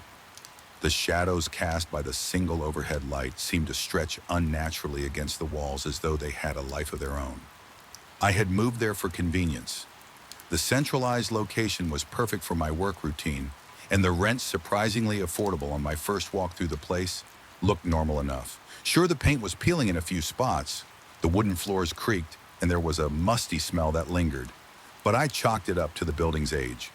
I remember feeling oddly defensive about my choice, telling friends whenever they asked that I found the apartment charming and full of character. Looking back, I wonder if I was in denial or just under the apartment's spell. When I started noticing the hallway lights flickering, I assumed it was a simple electrical issue. The quarter light would blink erratically, a frantic strobe that made the walls appear to ripple. I replaced the bulbs with brand new ones, certain that would solve the problem. It didn't. Even the new bulbs would flicker, then sometimes go out entirely. At first, I convinced myself it was a matter of faulty wiring. After all, the apartment was old, probably never fully renovated, but then the overhead light in the living room began doing the same thing. I'd be sitting on the couch after a long day at work, reading a book or scrolling through my phone, and it would blink once, twice, then extinguish. Just when I stood up to check, it would flare back to life again. My heart rate would spike each time this happened, A subtle panic would tighten my chest, and I'd find myself breathing faster. I tried to be rational. Maybe the wiring was loose, or the circuit was overloaded by the outdated fixtures. Yet a part of me felt something else was behind it, something that teased me with tiny, unsettling hints that I couldn't ignore. A few weeks passed, and I began hearing sounds at night. They were faint at first, like a floorboard squeaking in another room or a door hinge shuddering in a far corner. I'd jerk awake to a subtle creaking noise, my heartbeat hammering in my ears. Often I'd lie in bed, forcing myself to remain still. Listening intently, my apartment was on the third floor, so it wasn't likely to be a stray cat on the balcony or street noises drifting through the windows. Sometimes it sounded like footsteps, as if someone was pacing in the living room. The measured, deliberate rhythm of those steps sent ice into my veins on more than one occasion. I mustered the courage to get out of bed to check the living room. My legs trembled so much it felt like I was wading through water. My palms turned clammy and my breath grew ragged. Each step I took seemed to reverberate inside my skull. When I finally flicked on the hallway light switch and prayed it would actually stay on, there was never anyone there, but something else caught my attention. The corridor light, the same one that had refused to stay lit before, would be on already. It made no sense. I was certain I always switched it off before bed, but there it was shining in that eerie, flickering way. Convinced I was losing my mind, I brought in an electrician. He walked around the apartment, performed the usual checks, and assured me there was nothing wrong with the wiring. I remember him shrugging with a baffled expression as he said something about everything being up to code. His confusion did nothing to alleviate my own after he left. The flickering continued, and the footsteps grew louder. Some nights I'd swear I felt the floor vibrate slightly, like heavy boots pressing down just outside my bedroom door. Sleep became almost impossible. I would lie awake, every muscle in my body so tense that my neck would ache for hours. My heartbeat throbbed in my ears too fast, like a drumbeat, signaling that something terrible hovered in the darkness. My mind would play tricks on me. Was the door handle turning on its own? Did I just hear a whisper, or was that the wind outside? The tension built until my hands began to shake. Whenever the lights blinked one night, I thought I caught a glimpse of a shape, just a fleeting shadow darting across the end of the hallway. My chest tightened with such force that I could barely draw breath. I wasn't sure if it was real or my imagination. All I knew was that every hair on my body stood on end and cold sweat ran down my back. Desperation led me to try sleeping with all the lights on. I thought that a fully lit apartment might banish the darkness, and with it, whatever presence lurked there. The result was far from comforting. The perpetual glow cast harsh shadows on the walls, and I found myself startled by every flicker, every reflection in the mirrors or windows. My nerves were constantly on edge like a wound-up spring. The faint hum of the light fixtures filled the silence, and my exhaustion deepened. It wasn't restful at all. I felt like a prisoner in my own space, eyes open wide, scanning the corners and ceilings for any sign of movement. I started dreading coming home the moment I stepped into the building's lobby.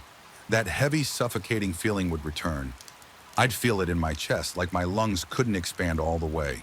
My pace would quicken as I marched up the winding staircase, each step echoing against the chipped walls. The corridor that led to my apartment seemed longer at night, its shadows and flickering lights creating a distorted tunnel effect. Sometimes I sensed the presence before I even reached my door, a prickle of awareness on the back of my neck, an unshakable certainty that something waited for me inside.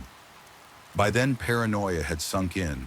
Deep, every noise from a neighbor's apartment made my pulse spike. I started scanning the small peephole in my door multiple times a night, expecting to catch someone or something lurking on the other side.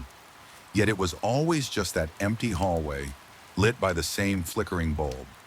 The persistent illusions of footsteps continued to haunt me. Sometimes I'd wake to a noise so loud I was sure I'd find my living room turned upside down, racing out of bed muscles, twitching with adrenaline. I'd discover nothing out of place, only that dread-laced corridor light burning when I knew I had shut it off. At one point, I considered speaking to the building manager. However, the conversation never got very far. He was polite but dismissive, muttering that the building was old and odd. Noises were common. He said something about the pipes or the wooden beams settling. I didn't mention the footsteps specifically, Because I was afraid I'd sound unhinged, part of me wondered if I was in fact going insane. The stress was wearing me down, my hands trembled even in daylight. My mouth felt chronically dry. I caught myself holding my breath in anticipation of the next flicker or noise. Eventually, I decided to do a thorough cleansing of the apartment one weekend. I scrubbed the floors, wiped the windows, and cleared out the clutter, hoping to purge whatever dark energy I felt had settled there. Despite my best efforts, the atmosphere remained oppressive in the middle of the afternoon. When sunlight was streaming through the windows, I heard what sounded like a soft knock on the corridor wall. My heart lurched. The knock came again, 3 firm taps, then silence. I stood there holding my breath, waiting for something else to happen. Minutes passed in an agonizing hush, but no other sounds followed. By the time the sun set, the sense of foreboding returned with renewed intensity, as though annoyed by my attempt to chase it away with bleach and mops. My dreams, when I managed to slip into restless sleep, were plagued by bizarre images, hallways that stretched on for miles, doors that led nowhere, or opened to reveal infinite darkness, flickering lights that popped and sparked, raining hot embers that never quite touched the ground. I'd wake up drenched in sweat, pulse hammering, only to discover the corridor light shimmering beneath my bedroom door, casting a slim beam of unstable illumination into my room. On multiple occasions, I remember launching from the bed to yank the door open, expecting to catch an intruder, but the hallway was always empty, the bulb overhead swaying slightly in a breeze I could never feel. At times, I questioned my sanity. I wondered if my job stress had manifested into psychosomatic experiences. Maybe I was projecting my anxieties onto the apartment. But how could I explain the lights that insisted on turning themselves on, or the electrician's baffled expression when everything checked out fine? The rational part of me kept trying to offer explanations, but the mounting terror in my gut refused to subside. My nervous system was in constant overdrive. Heart-pounding hands, shaking stomach, twisted in knots. One particularly harrowing night, I was jolted awake by a series of loud bangs, like heavy fists slamming against the living room walls. I rushed out of bed, every muscle in my body tense and rigid. My throat felt as though it was closing up, and a thin film of sweat coated my forehead. Approaching the living room felt like stepping into a nightmare. The corridor bulb was in one of its flickering cycles, casting a strobing effect along the walls. In that uneven light, I saw a distortion in the corner of the living room, as if the shadows there were shifting. My pulse thundered in my temples. The shadow swelled, coalescing into a darker shape, then abruptly vanished. I stood frozen, heart pounding so furiously that it drowned out all other sounds. I realized I couldn't stay there much longer. My body was running on fumes and my nerves were shot. By then I could barely function at work. My thoughts kept drifting back to the apartment's mysterious phenomena. That sense of being watched never left me, as if a pair of eyes lingered just behind every door. The flickering lights had grown more erratic, sometimes in sync with my own sharp intakes of breath. As if reacting to my fear, I felt trapped, pinned down by forces I couldn't understand. 2 days later, I decided to spend the night at a friend's place. I needed some distance, some clarity of thought. My friend asked why I looked so pale, so exhausted. So on edge, I tried to explain, but the words sounded feeble. Footsteps, flickering lights, a sense of being watched. He listened politely but was skeptical, though he did mention that sometimes old buildings carry strange histories. He offered me his couch and told me I needed rest. I was grateful for the reprieve. For the first time in weeks, I managed to sleep without jolting awake in terror. Yet even in a different location, I couldn't shake the feeling that something was attached to me. During the night, I dreamt of that corridor with its flickering bulb and peeling wallpaper. I dreamt of the door to my apartment opening on its own, revealing nothing but blackness inside. I woke in a cold sweat, my heart hammering when morning came. I felt no better. Reluctantly, I returned to the apartment the following afternoon. I told myself I had to face it or I would never live in peace. The hallway was oddly quiet as I walked in the corridor. Bulb for once was steady. No flickering. The living room lamp, too, seemed normal. My tension peaked because the calm felt unnatural, like the hush before a thunderstorm.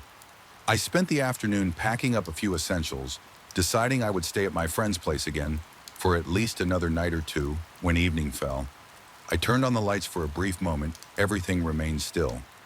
My heartbeat gradually slowed, and I exhaled a shaky breath. Then, as if on cue, the corridor bulb began to pulsate again. The living room lamp followed suit, dimming and flaring back up. I stepped into the hallway, trying to steady my trembling limbs. My throat felt raw and tight, and my mouth turned bone dry. That was when I felt a rush of cold air sweep through the corridor.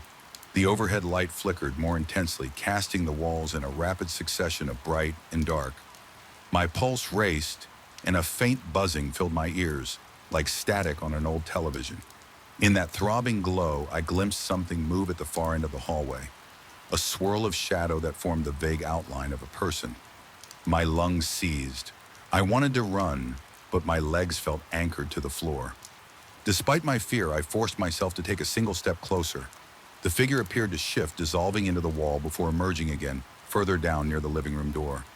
My heart pounded so brutally I thought I might pass out. I felt a wave of nausea and an overwhelming urge to scream, but my voice caught in my throat as I inched closer.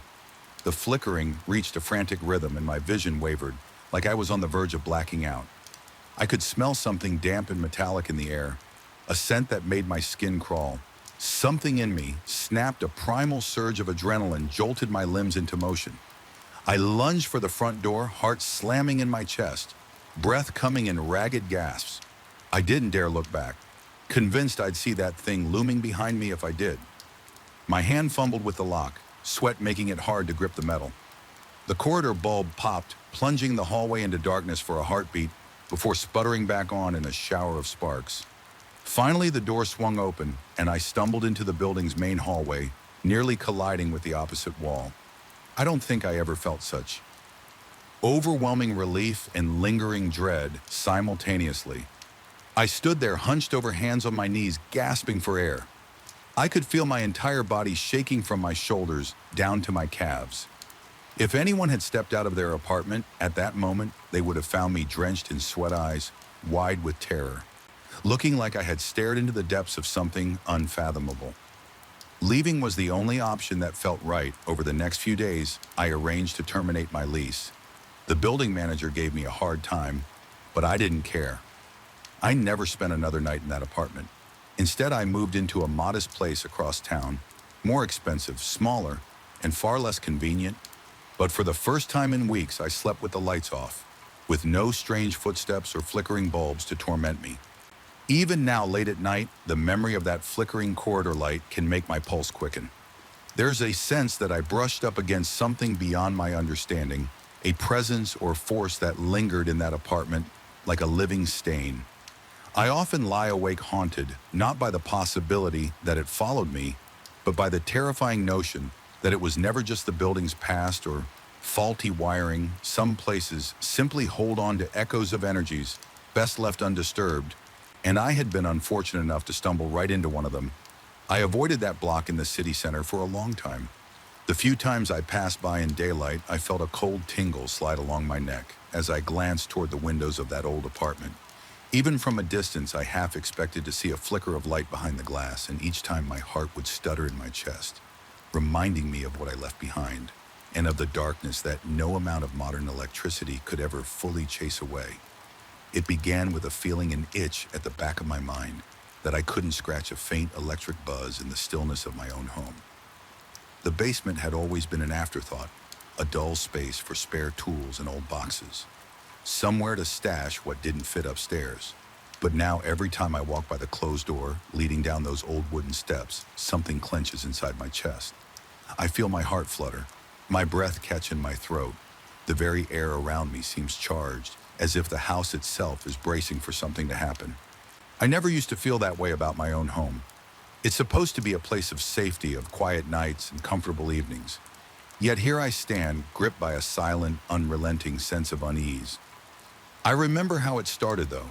I can't pinpoint the exact moment the shift began. Before, I used to joke around that there might be some hidden presence in the basement. Whenever I needed to grab a hammer or rummage through old boxes, I would stand at the top of the stairs with a sarcastic grin and say something like, "I dared whatever lived down there to show itself." It was a tease, a light-hearted poke at all the ghost stories I'd heard growing up. I never believed there could be anything real lurking in the shadows of that cramped concrete space. It was just me, my tools and piles of dusty junk. Then came the night that changed everything I was organizing. Shelves in the far corner of the basement, trying to make sense of decades worth of clutter. The single overhead bulb cast a weak glow that barely reached the walls. I remember how the darkness pressed at the edges of the light, how it felt like it was eagerly waiting for any slip in my attention for a time. Nothing unusual happened. I moved boxes around, coughed at the clouds of dust swirling in the stale air, checked my phone for the time the place smelled of damp concrete and rusting metal. My breath sounded unnaturally loud down there, echoing in the gloom. At some point, I felt the concrete floor under my boots vibrating so faintly, I doubted my senses. It was like a tiny tremor, as if something massive had shifted far below my arms, broke out in goosebumps, and I felt a sudden chill that made my stomach lurch. I tried to shrug it off, telling myself it must have been a passing truck or a random quake, although I couldn't recall the last time I'd felt so much as a tremor in this region. My mind fumbled for logical explanations, but no matter how I tried to justify it, a trickle of dread had already begun creeping into my thoughts as I continued to sort through a box of old wrenches. The metal shelves along the wall gave a gentle, unmistakable rattle. Nothing dramatic, just a slight, almost polite shaking of the brackets. Yet it felt deliberate, as if someone or something was testing my reaction. I froze, every muscle going rigid. My pulse throbbed in my ears, and the dryness in my mouth made me gulp. My eyes darted around the basement from corner to corner. Seeking any movement in the dark, the overhead light flickered, and my breath got shallow. Moments later, a small ring of metal keys which I had hung on a hook slipped to the floor with a sharp clang. The sudden noise made my heart lurch into my throat.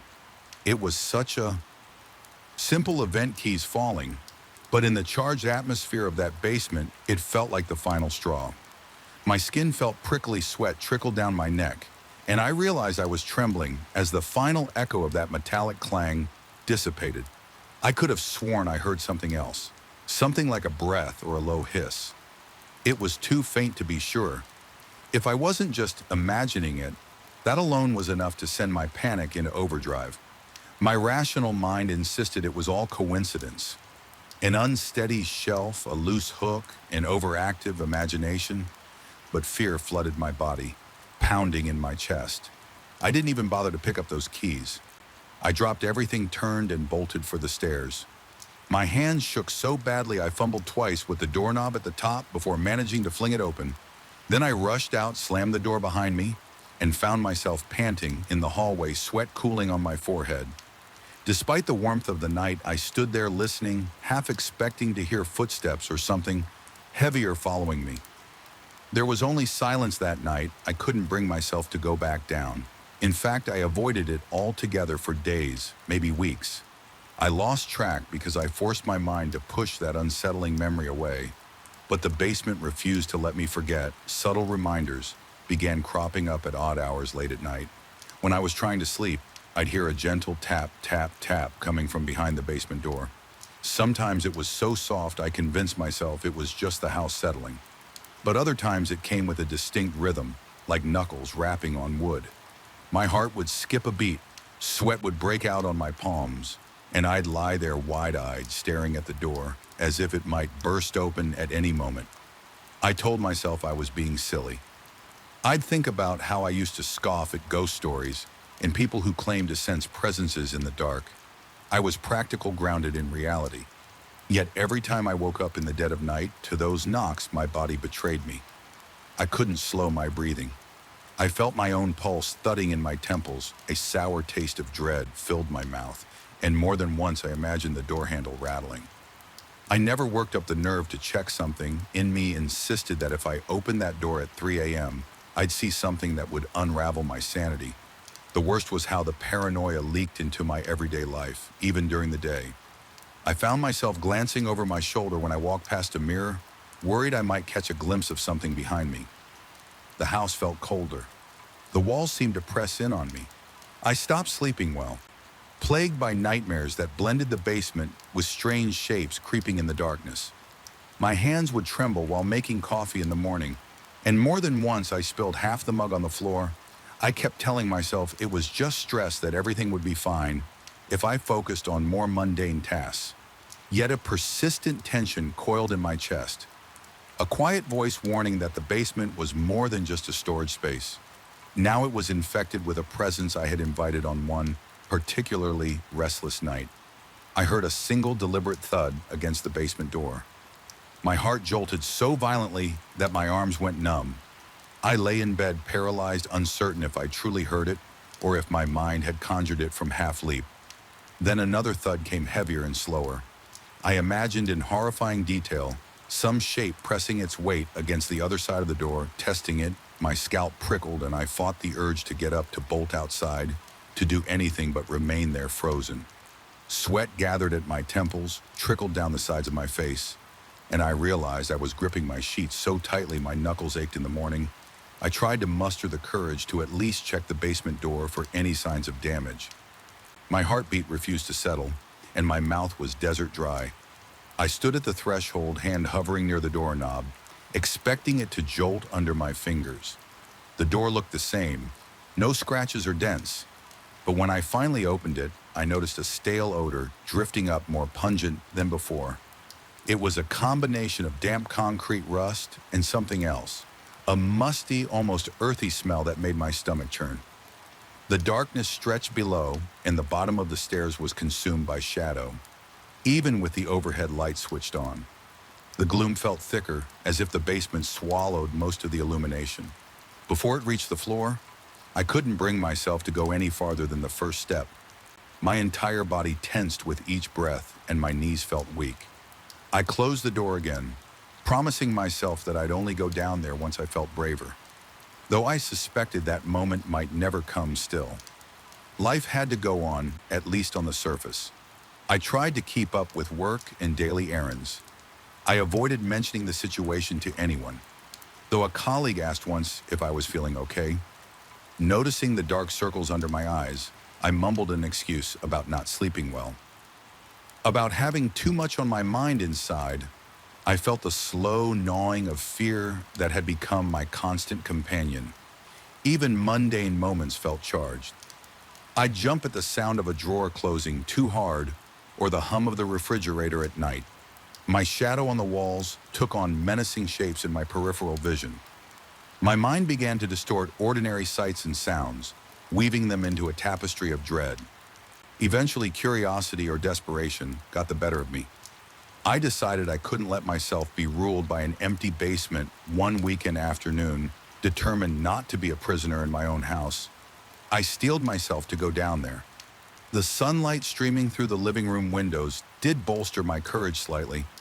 I told myself that daylight would keep anything at bay, that it was probably all in my head anyway. I armed myself with a flashlight, even though the basement had an overhead bulb, and stepped onto the creaking wooden stairs. Each step felt like a betrayal of my own instincts. My throat tightened, and the flashlight shook in my clammy grip. At first all seemed quiet. The glow from the bare light bulb overhead cast long, distorted shadows across the walls. My dusty shelves stood silent, the clutter on them appearing unremarkable. But my pulse hammered mercilessly in my chest and the sweat beaded on my brow. As I moved deeper into the basement, I caught a glimpse of movement at the edge of my vision. Something black and indistinct darted behind a shelf in the corner. I nearly dropped the flashlight, my breath hitching in my lungs. Stepping closer, I tried to see if there was anything there. A rodent, perhaps, or just my imagination. All I could make out was the rough concrete wall and some stacked boxes, but the air felt colder around me, pressing against my skin as if it had weight. I tried to calm myself by organizing a few tools, wiping down some surfaces. Yet every so often I heard faint rustling sounds. Sometimes they seemed to come from the far side of the room. Other times from directly behind me. My head whipped around, more times than I care to admit. And each time I found nothing but empty corners. My breathing grew labored, and my vision blurred at the edges. With the adrenaline coursing through my veins, I was on the verge of bolting back upstairs when a soft vibration rocked the shelves again. It wasn't violent, more like a pulse that resonated in the concrete floor. My stomach lurched, and the flashlight beam swayed wildly with my trembling hand. A quiet scraping sound reached my ears. It came from near the foundation, low to the ground, as though something was clawing the concrete from the other side. I felt my insides twist into knots. My mind raced with all sorts of explanations: pipes expanding, wind through a crack in the wall, maybe an animal scratching, but the noise had a deliberate rhythm, a kind of slow, deliberate scrape. Pause. Scrape. My vision swam, and I nearly lost my balance for a moment. I questioned my grip on reality. Was I losing my mind, or was there truly something in this basement? That creeping sense of doom became overwhelming. My limbs were shaking so hard that I couldn't keep my flashlight steady. I imagined something monstrous on the other side of that wall, dragging its nails along the concrete, waiting for an invitation or a moment of weakness to break through. It was pure insanity, yet it felt more real than anything I'd ever experienced, unable to endure another moment in that oppressive atmosphere. I stumbled toward the stairs, tripping on the last step and smacking my knee against the edge of a box. Pain flared, but it barely registered through my panic. I lunged for the door, slammed it shut behind me, and pressed my ear against the wood. My chest felt tight, and I sucked in air with audible gasps. I heard only my own pounding heartbeat, but I couldn't shake the certainty that if I lingered even a second longer, I'd feel something on the other side pressing back from that day. On the sound of knocks, thuds, and subtle vibrations grew more frequent, even if they were faint. My ears caught them like nails on a chalkboard. Each event chipped away at my composure, driving me to the edge of paranoia. I began to suspect that some entity had indeed responded to my careless mockery. Maybe not a tangible ghost or demon, but a presence conjured by my own mind. Either way, it was powerful enough to invade my thoughts, twist my perceptions, and rattle the foundations of my sanity. The days blurred together in a haze of anxiety. I wondered if I should move out, hire someone to seal the basement, or consult a paranormal investigator, though the idea of explaining all this to a stranger made my stomach knot with embarrassment. Meanwhile, the nights were the worst. I stayed in my bedroom, lights on, straining to hear even the smallest sound. My body was always tense, ready to flee at any sign of movement. Sometimes I thought about how ridiculous this was, letting a basement reduce me to such a fearful state, but the dread was no less real. Finally, I reached a breaking point. Late one night, I heard the unmistakable sound of the door to the basement rattling, as if something was testing it. My body seized up, and for a moment I couldn't breathe. Then I forced myself to stand, adrenaline blazing in my veins. I grabbed a flashlight and approached that door again. My hand quivered on the knob, sweat gathering on my upper lip. My mouth was so dry I could barely swallow. The house was silent, but I felt the weight of whatever was behind that door pressing into my consciousness. I turned the knob. The door gave a slight creak. Goosebumps erupted across my arms. There was a pregnant hush, a static-like pressure filling the space around me. For a heartbeat, I considered slamming it shut and never opening it again. But something in me needed resolution. I cracked the door open just enough to let the flashlight beam pierce the darkness below.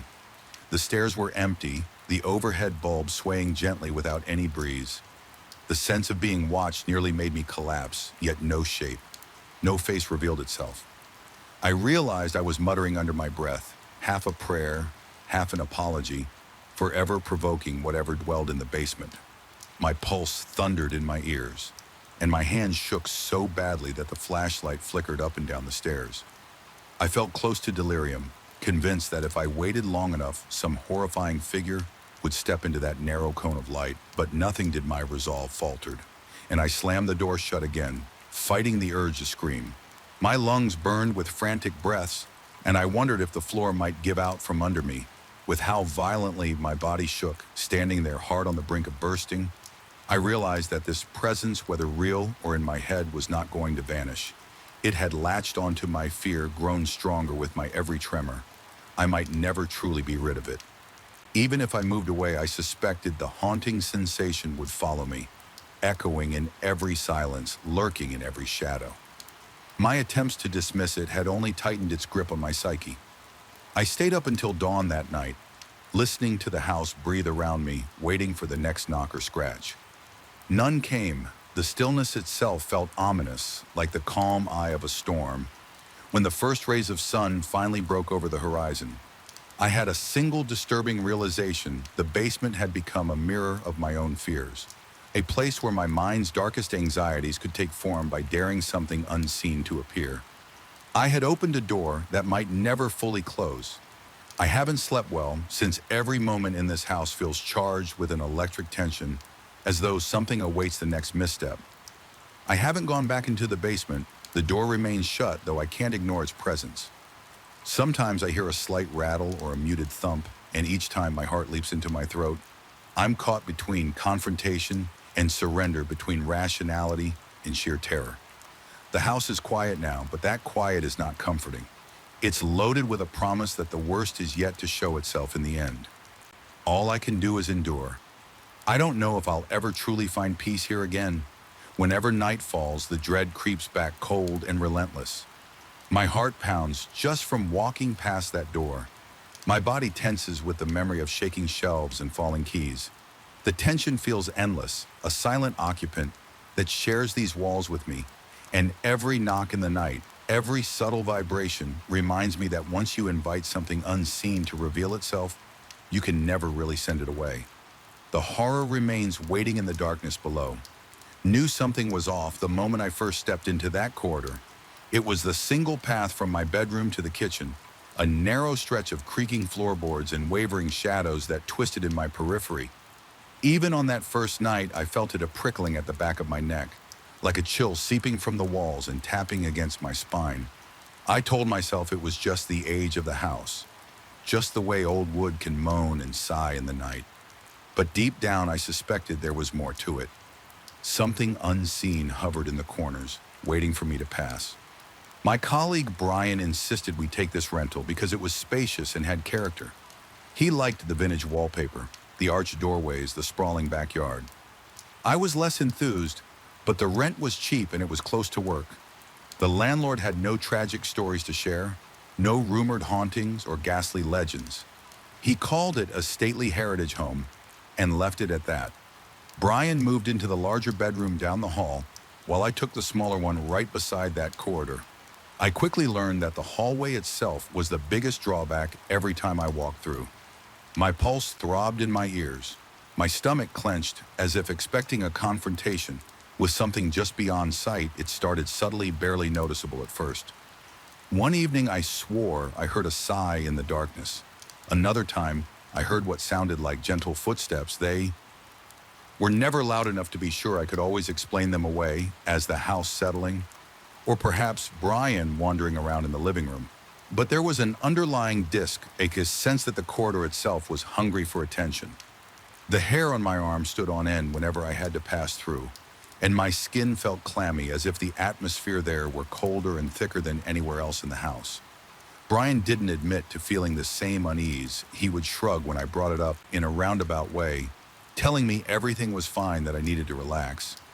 I remember him saying in a casual tone that old houses always came with strange sounds and drafts. He also joked that maybe I had an overactive imagination privately. I wondered if I was just more sensitive or if I was genuinely losing my grip on reality, even when I tried to brush off my concerns. The next trip down that corridor would reignite all my fears. My teeth would clench involuntarily, and the weight in my chest felt like a block of ice pressing against my ribs. As weeks went on, the experiences intensified. It wasn't just the sounds anymore. I started noticing shapes in my peripheral vision, something dark and still, just standing there at the edge of the light, always gone. When I turned my head, sometimes it looked like a figure about my height, a smudge of shadow that felt profoundly wrong.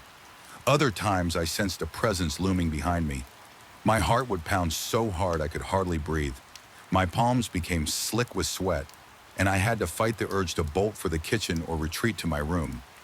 The corridor was merciless, demanding attention.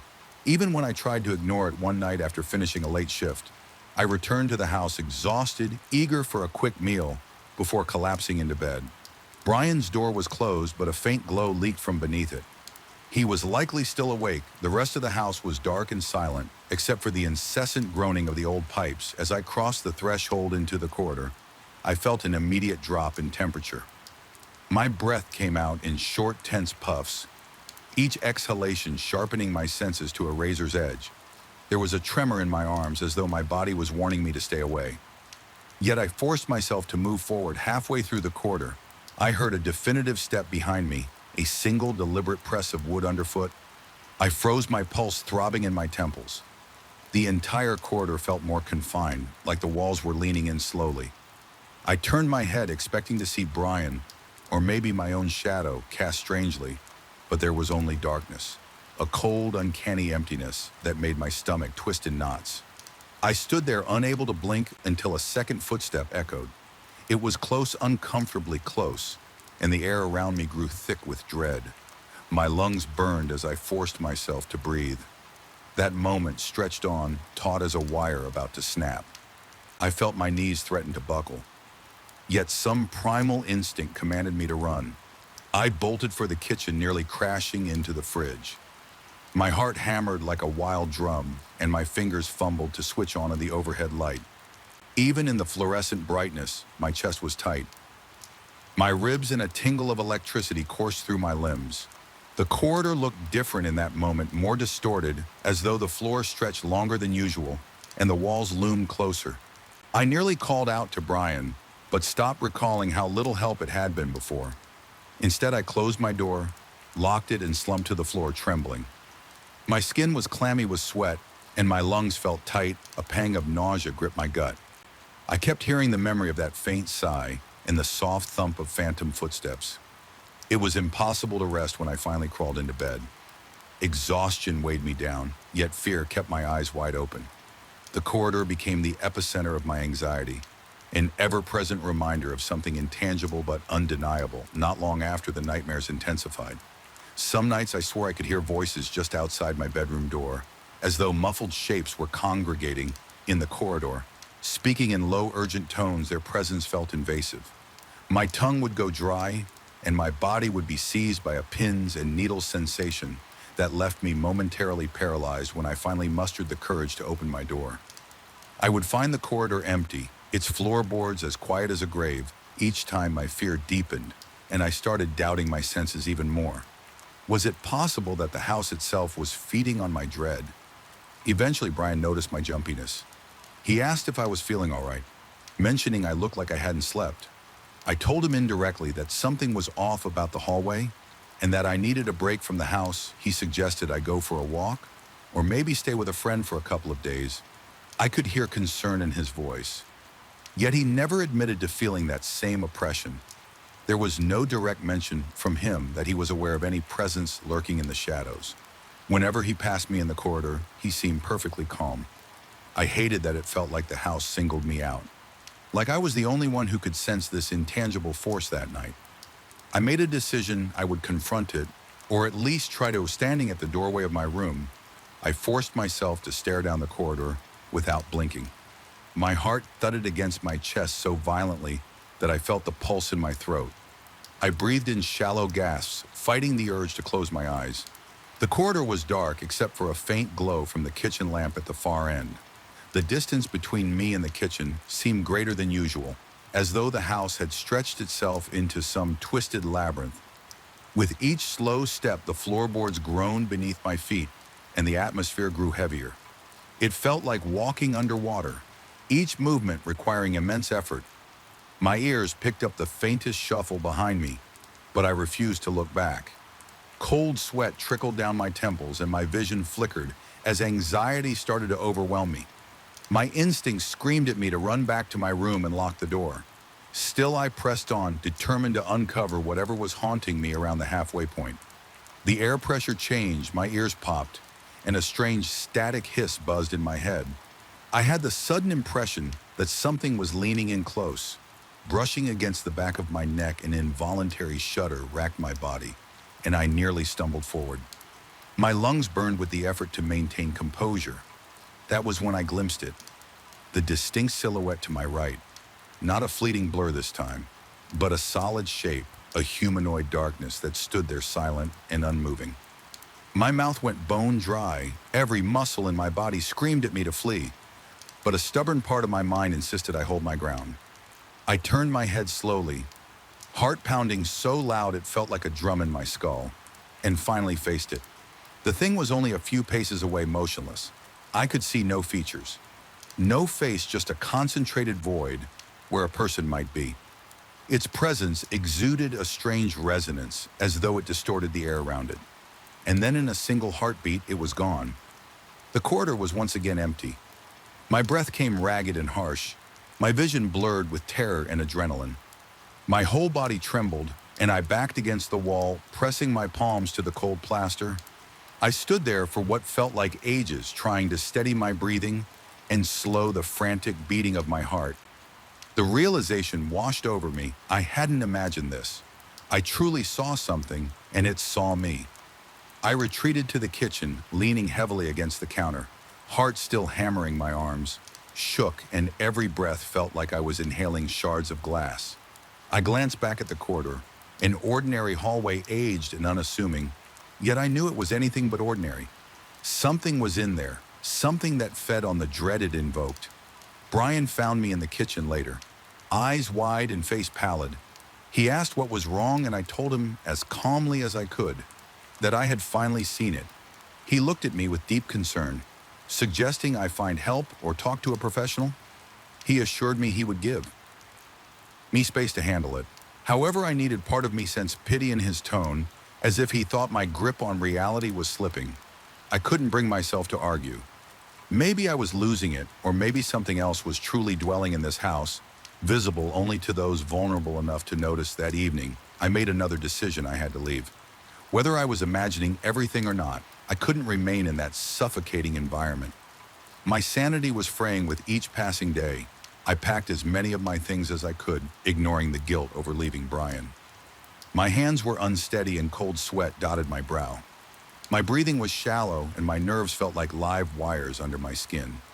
I kept hearing that same sigh, echo in my head over and over, like a reminder that something lurked just out of sight on my final pass through the corridor, carrying 2 bags and an overnight case. I steeled myself, the floor creaked under every step, and I was painfully aware of the suffocating darkness brushing against my peripheral vision. My heart raced so violently that I tasted copper in my mouth as I reached the far end. A sudden and overwhelming weight enveloped me, a pressure that made my knees buckle. I paused, breath stuck in my throat, convinced that if I turned around, I would see it standing just inches from me, perhaps leaning in with that featureless stare. But I didn't turn. I forced my leaden feet to keep moving until I crossed into the kitchen and out the side door. Once outside, I released a shaky breath. I didn't realize I'd been holding. The night air felt almost warm compared to the corridor's bone-deep chill. My heart still pounded painfully and my body was coated in a clammy sweat. But I felt a liberation, however brief. There was an eerie sense of being watched through the windows, as though whatever was in the house might be peering at me from behind the curtains. I refused to look back. I got into my car, cranked the ignition, and drove off with my hands gripping the steering wheel so tightly my knuckles turned white. I wish I could say that I found a neat conclusion or a rational explanation, but the truth is, I still feel haunted by that corridor. Even now, my mind wanders to it in the dead of night, replaying the footsteps, the sigh, the silhouette. My dreams bleed with images of walls closing in, of a darkness that stands just behind my shoulder. That old house remains as it was, unremarkable to most observers, yet teeming with a presence I cannot deny. And part of me wonders if it's out there waiting patiently for someone else to notice its quiet call in the darkness. When the wind blows late at night, I almost hear that sigh again, beckoning me to remember what I left behind and to fear that it might one day find me again. I remember the first time it happened. The office lights were blazing fluorescent. The LED indicators on the servers glowed steady and calm, and the hum of modern technology filled the room with an oddly soothing undertone. It was the kind of environment that usually reassured me. No dark corners, no flickering shadows, just the well-ordered hum of expensive machines. But that morning, the day everything shifted, I felt an inexplicable tightness in my chest. The moment I entered, something about the air felt heavy, thick, as if charged with a subtle yet palpable energy. My heart began to pound, a quiet but insistent drum, and I couldn't explain why. There was no visible threat, Nonetheless, my mouth went dry and a queasy anxiety bloomed low in my stomach. I work still do, though I question that choice sometimes, in an advanced tech firm. The main office is a large open space with rows of workstations, all of them outfitted with multiple monitors, high-powered desktops, and a tangle of wires snaking under each desk floor. To ceiling windows let in plenty of sunlight, and overhead bright LED panels keep everything illuminated. Day and night adjacent to this open area is the server room, my domain, a secure climate-controlled chamber filled with racks of state-of-the-art hardware. Normally, I find comfort in the whir of cooling fans and the rhythmic blinking of status lights. It was a predictable routine, the kind of environment where logic and data were supposed to prevail. Yet there was something subtly wrong that morning. As I walked toward the server room, I felt an odd static prickle on my arms, making the hair stand up. At first, I chalked it up to some weird change in humidity or maybe new hardware, giving off an unfamiliar frequency. But deep inside, I had an unsettling sense that something else was going on. It was as if the technology around me was listening or alive in a way I didn't understand. That feeling made my skin clammy, and my breath came in shallow gulps. I tried to calm myself, reminding myself that this was a place of science, not superstition. Things escalated later that day. I overheard a couple of colleagues in the break area discussing the upcoming Halloween season. They weren't telling ghost stories exactly, but they exchanged tales about strange occurrences in old houses, half laughing as they teased each other. A moment later, I heard a shrill beep. One of the servers had rebooted. Without warning, the LED lights throughout the office flickered just once, almost imperceptibly, but enough to make my heart skip a beat. My boss happened to be passing by at that moment, and he looked as startled as I felt. He dismissed it as a minor glitch, perhaps a power surge, and told me to check the system logs. I remember feeling both relieved and unsettled. Relieved because maybe it was just a technical hiccup. Unsettled because a small voice in my mind kept insisting it wasn't so simple. The system logs showed no errors. Nothing indicated a hardware fault. No evidence of an update that might have triggered a reboot. It was as if the server had decided on its own to momentarily shut down. I felt a jolt of anxiety ripple through me, a hot flush that crawled along my neck. There was something deeply unnerving about equipment acting of its own accord, with no explanation. I tried to focus on the practical aspect. Maybe there was a software anomaly or a cooling issue, yet a persistent chill sat at the base of my spine. As the weeks went on, these power surges and flickers became a pattern always sparked by any conversation that veered into eerie or superstitious territory. A few coworkers joked that the office was haunted, though they mostly said it with smirks, but jokes became uneasy laughter. Once it became undeniable that these incidents coincided with those particular topics, my boss had me run diagnostics, bring in outside contractors, even swap out some of the power supply units on the servers. Every test result came back normal. Engineers told him there was no plausible reason for the recurring reboots. Meanwhile, I began to notice smaller details that felt impossible to ignore. A subtle static in the air whenever someone mentioned anything about ghosts, curses, or omens. The fine hairs on my arms would lift and the LED panels would dim, then return to full brightness, as though exhaling my own reaction bordered on panic. Each time the phenomenon repeated itself, I grew more tense. My heart would race, the pulse throbbing in my temples. My breathing turned shallow and I fought back the urge to question my sanity. One late afternoon, I stayed behind to check cabling in the server room. The door closed behind me with a soft hiss, sealing in the whine of fans and the cool climate-controlled air. I tried to concentrate on the wiring, but I couldn't shake the feeling that someone or something was watching me. Every so often, I would jerk my head up, certain I had seen a shape flit across the corner of my vision. Each time, there was nothing there, just rows of silent servers and their tiny LED indicators. I confided in a colleague. Let's call him Derek about my unease. He told me with a sympathetic half smile that he too felt a strange electric tension in the office. Whenever people talked about inexplicable things, he confessed he had begun avoiding any mention of Legends horror movies or even superstitious jokes because it almost guaranteed a flicker in the lights. I felt both validated and more afraid. This wasn't in my head alone. My palms dampened with sweat when I realized the phenomenon was consistent enough that multiple people were noticing. Still, most of the office dismissed it as a bizarre coincidence, or at least tried to. My boss insisted on a rational explanation, though he never specified what that might be. He simply believed a physical cause existed and would eventually be found. The tension between wanting to trust him and wanting to flee from whatever unseen force was building in that space ate away at me. My anxiety soared at night. I would catch myself reliving the day's events, heart pounding in the dark of my bedroom. Mind spinning with possibilities. The day I started losing sleep was also the day I started losing trust in my surroundings one evening, after everyone else had gone home. I stayed behind to review the logs again. I couldn't let it go. I sat at my desk in that open workspace, illuminated by the cold glow of overhead LEDs. The silence pressed in on me, thick and oppressive. My own breath sounded unnaturally loud, and I could hear the blood pumping in my ears. My heart hammered so forcefully, I thought it might burst from my chest, determined to find some clue. I combed through line after line of timestamps and error messages. And then it happened one by one. The LED panels overhead started to pulse in a slow, rhythmic pattern, like a stuttering heartbeat. My computer screen flickered in the reflection of the black monitor. I saw movement behind me, just a suggestion of a silhouette, something small and swift. I whirled around, but the space was empty. My scalp tingled and cold sweat trickled down my temple. The dryness in my mouth was unbearable. I tried to call out, thinking maybe security was behind me, but my voice stuck in my throat.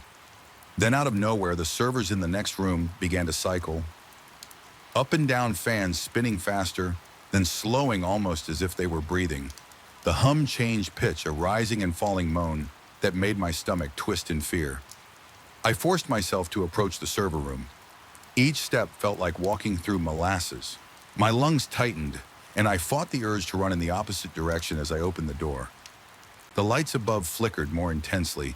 A wave of dizziness hit me as the flickering synchronized with my pounding heartbeat. For a few seconds, I lost track of time. I couldn't tell if I'd been standing there for moments or hours. The entire room seemed to pulsate. I felt certain I was on the verge of some horrifying revelation, like the veil of normality was about to be ripped away. But then, just as abruptly, everything stabilized. The lights returned to their steady glow. The server fans worried back to their regular drone. My chest heaved with panicked breaths, and I realized I was soaked in sweat. The next day, I told my boss the basics of what I'd seen. He looked concerned, but still insisted there had to be a rational explanation. Maybe I was under stress or experienced a momentary hallucination brought on by working late. My mind reeled. I had always been logical. I had never believed in poltergeists or psychic fields or anything that couldn't be explained by science. Now I was caught between wanting to believe him and the terrifying sense that something intangible had taken root in our office over the following weeks. My mental state deteriorated. I began to doubt my own senses. I would be typing an email, and my peripheral vision would catch fleeting shapes near the servers. My neck would prickle as if someone stood right behind me. I started to notice a faint buzzing in my headphones, like whispers layered beneath the standard office noises during a routine check. I tried to monitor the electromagnetic levels in the server room, wondering if some abnormal interference was at play. The readings jumped sporadically whenever I so much as thought about the flickers. I couldn't even mention them out loud. Without the needle spiking, this link between thought and phenomenon was terrifying. Like whatever was causing the disturbances could read my fear. My breathing turned ragged just at the idea. Paranoia set in each morning. I dreaded entering the building. My chest would tighten the moment I crossed the threshold, and the smell of burned electronics would haunt me, even if no one else noticed it.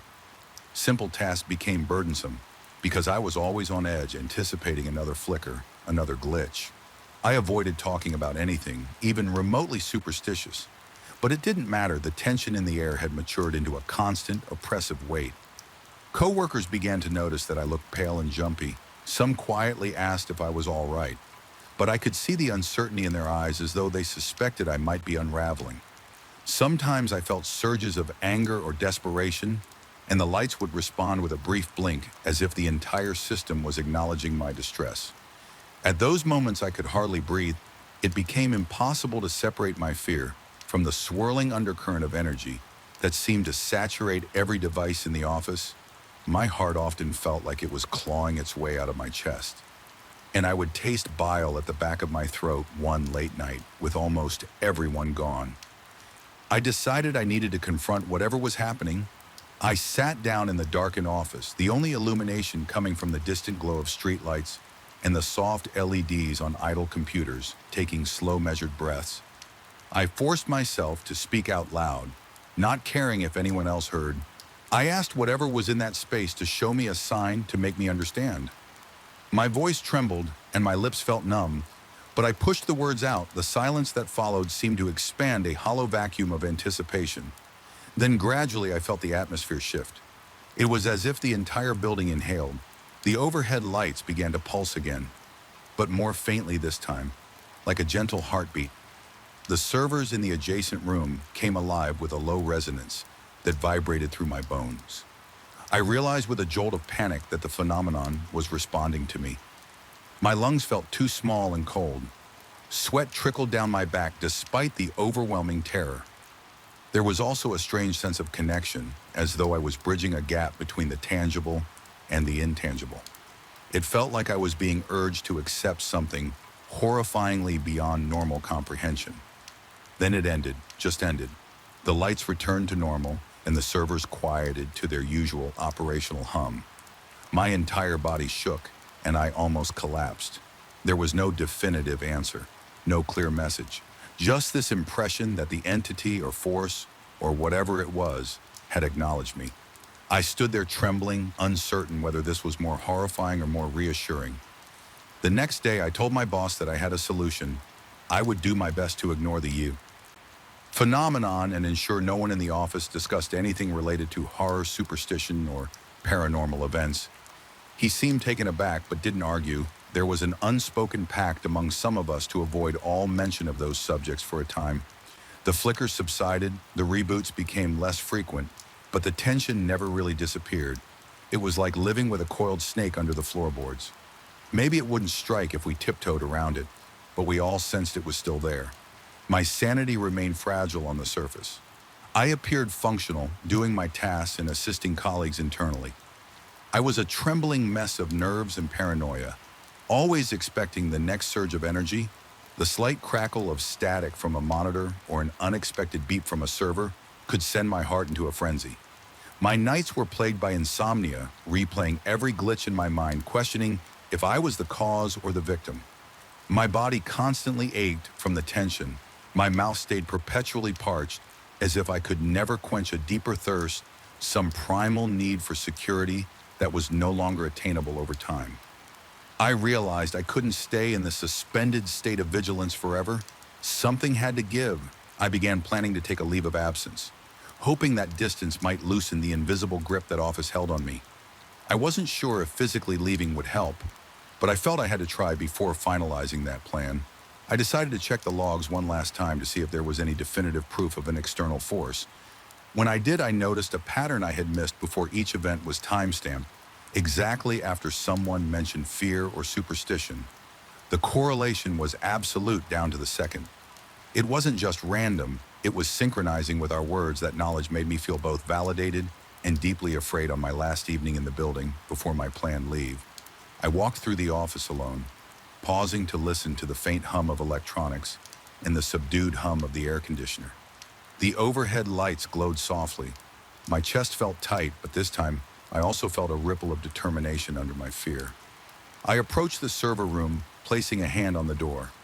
The metal was cold to the touch, but a weird warmth pulsed beneath my palm like a hidden current. I whispered an internal farewell, acknowledging whatever presence lurked there. My heart pounded, but I felt a sliver of resolve. Sometimes acceptance is the only way to lessen the terror of the unknown. That was 2 weeks ago, and I'm still trying to process what happened. I haven't returned to the office yet. My boss messaged me indirectly through a text, so I wouldn't have to hear his voice tremble. That things have been stable, no more flickers, he said. The place feels oddly subdued, as if an electrical weight lifted part of me. Wonders if my own presence was fueling it, feeding that intangible force with my mounting anxiety. Part of me worries that eventually I'll have to go back and everything will start again. The thought of stepping inside that building makes my stomach lurch.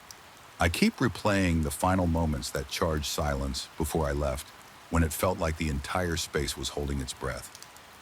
I can't shake the idea that it was letting me go rather than me escaping it. Sometimes late at night, I swear I sense static in the air at home, or see a light flicker momentarily in my peripheral vision. It makes my heartbeat thunder in my ears. Every nerve in my body braces for the possibility that I brought something home with me. I haven't found a neat explanation. No official diagnosis, no scientific justification.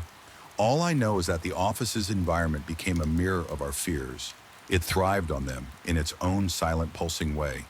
Whether it's truly gone or simply biding its time, I can't say. But the uneasy truth remains: some things respond to our minds and our deepest dreads in ways logic can't untangle. And that is perhaps the most terrifying realization of all, that sometimes the more we question, the darker the shadows become. I first felt it in the pit of my stomach, a cold, nauseating twist that turned my normal commute home into a nerve. Rattling gauntlet, it was the sensation of unseen eyes drilling into my back each evening. As I crossed the parking lot, I sensed a presence lingering behind me, just out of sight. I tried to rationalize it, telling myself it was nothing more than an overactive imagination, sparked by a run of late nights and job stress. But deep down, I knew better. The feeling was too strong, too persistent, and it was about to become much worse than I ever expected. My name is Alan, and a few months ago I started noticing that one of my coworkers, Melissa, had developed an unusual interest in me. At first I brushed it off as a friendly attempt to get to know someone on the same project. She would approach me during lunch breaks, ask questions about my hobbies, and even laugh a little too enthusiastically at my half-hearted jokes. It felt harmless, if a bit. Cloying, I was used to office camaraderie, and her attention seemed fairly normal, but soon odd details piled up. Repeated attempts to sit beside me in every meeting, frequent run-ins at my locker, and a habit of lingering outside the conference room whenever I worked late. I started to get that subtle, prickling sense of being watched, even when my eyes were focused on the computer screen. During those early weeks, I reassured myself that coincidences happen in offices all the time. People often drifted to those they found interesting or had some shared interest with. But there was a darker current in the air that I couldn't define. My palms would grow clammy when she was around. My breath would quicken at her approaching footsteps each time I opened my email. I half expected to see her name in my inbox. And of course I did constantly. She would send me messages about the smallest things, a stray comment in a meeting, a shared reference to a movie I had casually mentioned, or even random greeting cards wishing me a pleasant afternoon, as if we were close friends. The messages themselves were not threatening, but their volume and tone were off. They arrived so frequently that I would get 2 or 3 in a single workday, typically signed off with an overfamiliar "take care of yourself," or "I'm always here." If you need to talk over time, I noticed that she started asking personal questions, but not in a friendly way. She wanted to know where I liked to hang out after work, which restaurants I frequented, and whether I lived alone. It began to feel intrusive, but I had no evidence of actual wrongdoing. Everyone else in the office regarded Melissa as an overly helpful team member, someone who was always volunteering to pick up extra tasks. Nobody seemed to notice anything amiss, and so I rationalized that I was overreacting. I tried to keep my distance without being impolite. That approach failed spectacularly. One evening, I was at a small bookstore near my apartment, a place I'd visited often to unwind. I'd never told her about it. I like to think of it as my secret refuge from the daily grind. I was flipping through a novel in the dimly lit aisles, lulled by the mellow smell of old paper. When I caught a flicker of movement in my peripheral vision, I glanced up and saw her at the end of the aisle staring straight at me. My heart hammered and my mouth went instantly dry. She offered a strange smile that didn't reach her eyes, then came closer, holding a book she claimed was on her reading list. She said something about having stumbled upon the bookstore by chance, though her tone suggested she wasn't being entirely honest. I felt my pulse throbbing at my temples, and a thin sheen of sweat broke out on my forehead. Instinct urged me to get away, so I mumbled an excuse about needing to run errands as I headed out the door. My hands trembled so violently that I struggled to fit my key into the car's ignition. From that point on, it was as though she had discovered the blueprint of my life. She began popping up at my favorite cafe, arriving just as I was about to leave. Sometimes I spotted her car in the grocery store parking lot, parked 2 rows behind mine. More than once, I looked out my apartment window at night and thought I saw her silhouette on the sidewalk, illuminated by the sickly yellow glow of a street lamp. Each time my heart pounded against my ribs, and a chill raced down my spine. I tried telling myself I was just paranoid, that I was misunderstanding her intentions, but then it escalated in a way I couldn't ignore. One afternoon, I found a small note tucked beneath my windshield wiper. The words were written in neat cursive, instructing me to look behind you. Next time, my entire body tensed, as if an icy hand had clamped onto my neck. Though the message was short, it radiated a creepy possessiveness, like she was daring me to acknowledge her constant surveillance. Soon, more of these notes began appearing, always brief, but undeniably unnerving. I saw you leave late last night. You never answer my emails quickly. I know you're reading this. Each discovery brought a fresh spike of dread, and my stomach knotted at the thought of how she always seemed one step ahead, perfectly aware of my daily routines. Around that time, I also realized she had photos of me that I had never sent her. A coworker commented that Melissa showed them pictures of me at some office event, but I had no recollection of giving her those images, and the coworker swore they were taken outside the office. I checked my phone, thinking maybe I had posted something on social media, but these were candid shots, grainy images of me at my apartment building inside the bookstore, and even sitting alone in my car. The angles were bizarre, as though captured from behind half-closed doors or across dimly lit streets. My breathing shallowed and my palms grew clammy at the realization that she was cataloging my private moments. I tried to confront her indirectly by hinting to a mutual colleague that I was uncomfortable with you. Colleague assured me that Melissa was just being friendly and maybe needed some reassurance or kindness. But kindness was the last thing on my mind. Every time I felt her presence, a surge of fear flared in my chest, leaving me shakier than before. That my concentration at work began to deteriorate. When I typed emails, my fingers sometimes shook, causing me to hit the wrong keys. My nights became restless, filled with half-waking nightmares of hearing footsteps outside my door. One night I was sure I heard soft knocking on my apartment walls. It was past midnight, and the quiet hum of my refrigerator was the only background noise. Then came a faint, rhythmic tap. My heart seized in my chest, and I swallowed the rising panic. I forced myself to check my windows and door, adrenaline pounding in my ears. I didn't see her, but I couldn't shake the feeling that she was somewhere close, watching. My breath came in fast bursts, and my skin felt clammy.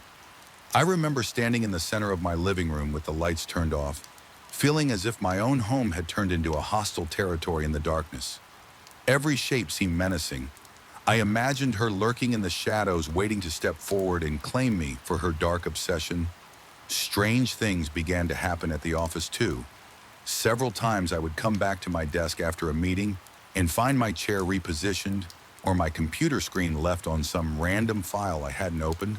My coworkers barely noticed my unease, shrugging it off when I mentioned it, but each instance cranked my anxiety a notch higher. I started to doubt my own senses had I left the chair in a slightly different position. Maybe I opened that file by accident. This creeping self-doubt made me question every thought that crossed my mind. Soon I couldn't tell if the illusions were real or just fabrications of my own paranoia. Lights in my apartment flickered. At odd times, doors seemed to cack open on their own. I caught glimpses of movement in mirrors, like a figure slipping out of view. Just as I turned my head, my heart would race so violently that I felt dizzy, and I'd grip the edge of a table to steady myself, the wood pressing into my sweaty palms. The more I tried to ignore these sensations, then the more pronounced they became. It was as if a parasite had crawled into my mind, warping every shadow into a potential threat. One weekend I tried to escape. I drove to a nature trail a few towns away, believing I could calm my nerves in the fresh air and distance myself from whatever was happening. For the first few minutes it worked, the gentle rustle of leaves, the sunlight filtering through the branches. Everything seemed tranquil. Then I heard a twig snapping behind me. My pulse raced and cold sweat formed on my temples. I froze listening, another soft crack. I spun around to see a figure vanish behind a tree. My chest felt like it was being crushed by an invisible vice. I rushed back to my car, and my foot pressed so hard on the gas pedal that I almost sped off the dirt road. Even out here, I realized I couldn't escape her presence. The fear had followed me when I returned to my apartment. There was a note taped to my door, longer than the previous ones. It demanded that I meet her at a small cafe that evening. It threatened to share certain private photos with coworkers. If I refused, my vision blurred for a moment, and I had to steady myself against the doorframe. My breathing was shallow, and my heart thudded in my chest so loudly I imagined it echoing in the hallway. This had crossed a line into blackmail, and I felt dread creeping up my spine. My mind raced with questions. How far would she go? Would she break in while I was gone? Was she capable of actual violence? I knew I couldn't handle this alone. The next day, I confided in a trusted friend describing the situation in hushed, shaky tones. They urged me to file a report or at least contact someone in HR. I did both, albeit hesitantly. HR gave me generic advice about setting boundaries and offered to speak with her if necessary. The police noted my statements but explained they needed clearer evidence of wrongdoing. My friend suggested I stay over at his place for a while. I agreed, stuffing the most important belongings into a duffel bag and leaving my own apartment in a hurry for a week. I slept in my friend's cramped guest room every night, jolting awake to the slightest noise. Even there, I had nightmares about her standing at the foot of the bed, her figure silhouetted in the flickering streetlight whispering my name. My friend said I sometimes woke him up with frantic shouts, though I had no memory of doing, so I was on high alert, and the anxiety was eating away at my sanity. I tried to maintain my routine going to work and checking in with HR, but the idea of seeing Melissa by the water cooler, or worse, alone in the hallway, made my heart pound uncontrollably. Eventually, the company took the allegations more seriously. She was asked to avoid direct contact with me unless absolutely necessary for work. For a short while, things seemed to calm down, but the tension in the air was still thick, an electrical buzz that set my nerves on edge. Every time I walked past a corridor, I couldn't help but glance over my shoulder. Every ring of my phone filled me with dread. On one particular evening, I stayed late to finish a deadline. The entire office floor was nearly deserted, illuminated by cold fluorescent lights that left large swaths in half shadow. My eyes itched from hours staring at the screen, and the thick silence was interrupted only by the hum of the air conditioning. I sensed a presence behind me so distinct that the hairs on my neck stood on end.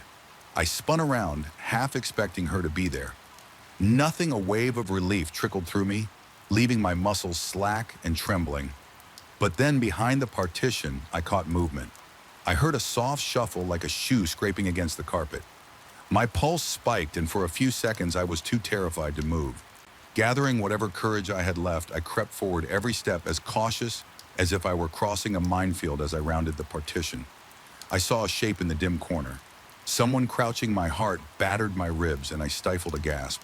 But before I could speak or do anything, the shape darted out of sight, disappearing into a corridor that led to the emergency exit. I stood there, uncertain whether to follow my body, felt paralyzed by fear. A cold sweat drenching the back of my shirt. I decided not to pursue. Instead, I packed up my laptop in a frantic rush. My hands shook so badly it took 2 attempts to zip my bag. The entire time I expected to feel a hand clamping onto my shoulder. My breath rasped in my throat, and I could taste the metallic tang of panic. I left the office, practically sprinting to my car once inside. I locked the doors immediately, feeling my heartbeat throb in my ears. I sat there for a moment, drenched in adrenaline, scanning every window and shadow for any sign of movement. Then I started the engine and drove away. I decided that night I had to make a drastic change. I spoke with HR once more, contacted the authorities again, and on the advice of a security consultant, began the process of transferring to another city office. My routine changed as well. I altered my driving routes, varied my supermarket runs, and stayed off social media altogether. Paranoia had become a constant companion, but slowly I felt a small measure of safety returning. After a few weeks of careful planning, I officially transferred out. I never saw Melissa again, at least not face to face. Yet to this day, I'm haunted by a lingering sense that she never really let me go. Sometimes, late at night, I hear a faint tapping on the walls of my new apartment, or I catch sight of a vaguely familiar figure in reflective surfaces. I feel the same oppressive presence in empty hallways as though I'm still being watched. My heart leaps into my throat each time my palms go slick with sweat, and I can't help but remember every horrifying moment of her fixation. The questions still gnaw at me. What was she truly capable of? Was it all an elaborate stalker's game? Or was there something more? Something beyond mere obsession? I wish I had a definitive ending to the story, but all I have is the uneasy truth I managed to escape her immediate reach, but I never escaped the fear she planted in my mind when I locked my door at night. I double-check it, triple-check it, convinced that if I let my guard down for even a moment, I'll find another note, or catch a silhouette drifting past my window.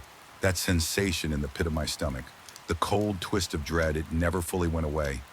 And the worst part is that sometimes I'm not sure if I hear her footsteps in the hallway or if it's just the echo of my own terror following me. Wherever I go, I first realized something was wrong the night the motion-activated lights in my apartment corridor flickered in tandem with my own heartbeat. It was past midnight, and I was just returning from my shift at the supermarket. Those lights always turned on when I passed by, but that evening they blinked and buzzed, creating a staccato effect that made me feel as though I was stepping into some dreadful stage performance. My chest tightened, the air felt thick, even the silence around me seemed charged with a heavy, menacing energy. Something in me knew the darkness outside my door was no ordinary darkness. It felt watchful and oddly intimate. I remember unlocking my door with shaky hands, the key scraping against metal sounding louder than it should have, and that was just the beginning of a long, unnerving experience that made me question every previously solid aspect of my existence. I have always been a cautious person by nature, never one to take unnecessary risks. Working as a cashier at a local supermarket seemed low-key enough for my temperament. I liked the routine greeting customers, scanning items, making polite small talk, and then moving on to the next person in line. Occasionally, I would get the usual rowdy customer who demanded a discount or complained about prices, but there was a certain comfort in the simplicity of my job. At least that's what I used to think. The first time I noticed the man was on a Monday afternoon. I was busy sorting out my register as the supermarket had just opened. He was standing at the end of my lane, not picking out any items, just waiting. There were other cashiers already open, but he didn't seem interested in them. He appeared to be in his late 40s with pale skin and a thin frame. His eyes were an unsettling shade of gray, and he stared at me with what I initially perceived as eagerness. I rang him up quickly, noting that he only purchased a small pack of gum and a bottle of water. I tried to dismiss. If people are odd. Sometimes I thought maybe he just liked my line for some innocent reason. But he came back the next day, and the day after that, he was always there the moment I opened my lane, regardless of what time I started. If I had to take a bathroom break or help out in another section, I would see him shuffling around the store, glancing at the magazines or frozen foods, waiting for me to return. At first, his behavior was more off-putting than frightening. I tried to convince myself that he was just a friendly guy with a weird way of showing it. Yet every time he approached the checkout, my pulse quickened. I couldn't place why something about his demeanor went beyond simple friendliness. Perhaps it was the way his eyes locked onto mine, never wavering or blinking enough, or the way he made a point of leaning in too close, whispering casual remarks under his breath. While I scanned his items, he started asking questions about my day. That in itself wasn't alarming. Customers do that, but his inquiries quickly became more personal. He wanted to know where I lived, if I lived alone, if I had a partner, what kind of car I drove, and which route I took to get home. My responses were curt and guarded. I attempted to deflect by asking if he found everything he needed, or if he wanted to use a store membership card. He would smile as though we shared a secret and imply that he didn't need any membership card because he always made sure to come to my line. Specifically, the way he said it, with that conspiratorial tone, made the hair stand up on the back of my neck one evening. After a particularly long shift, I felt utterly drained.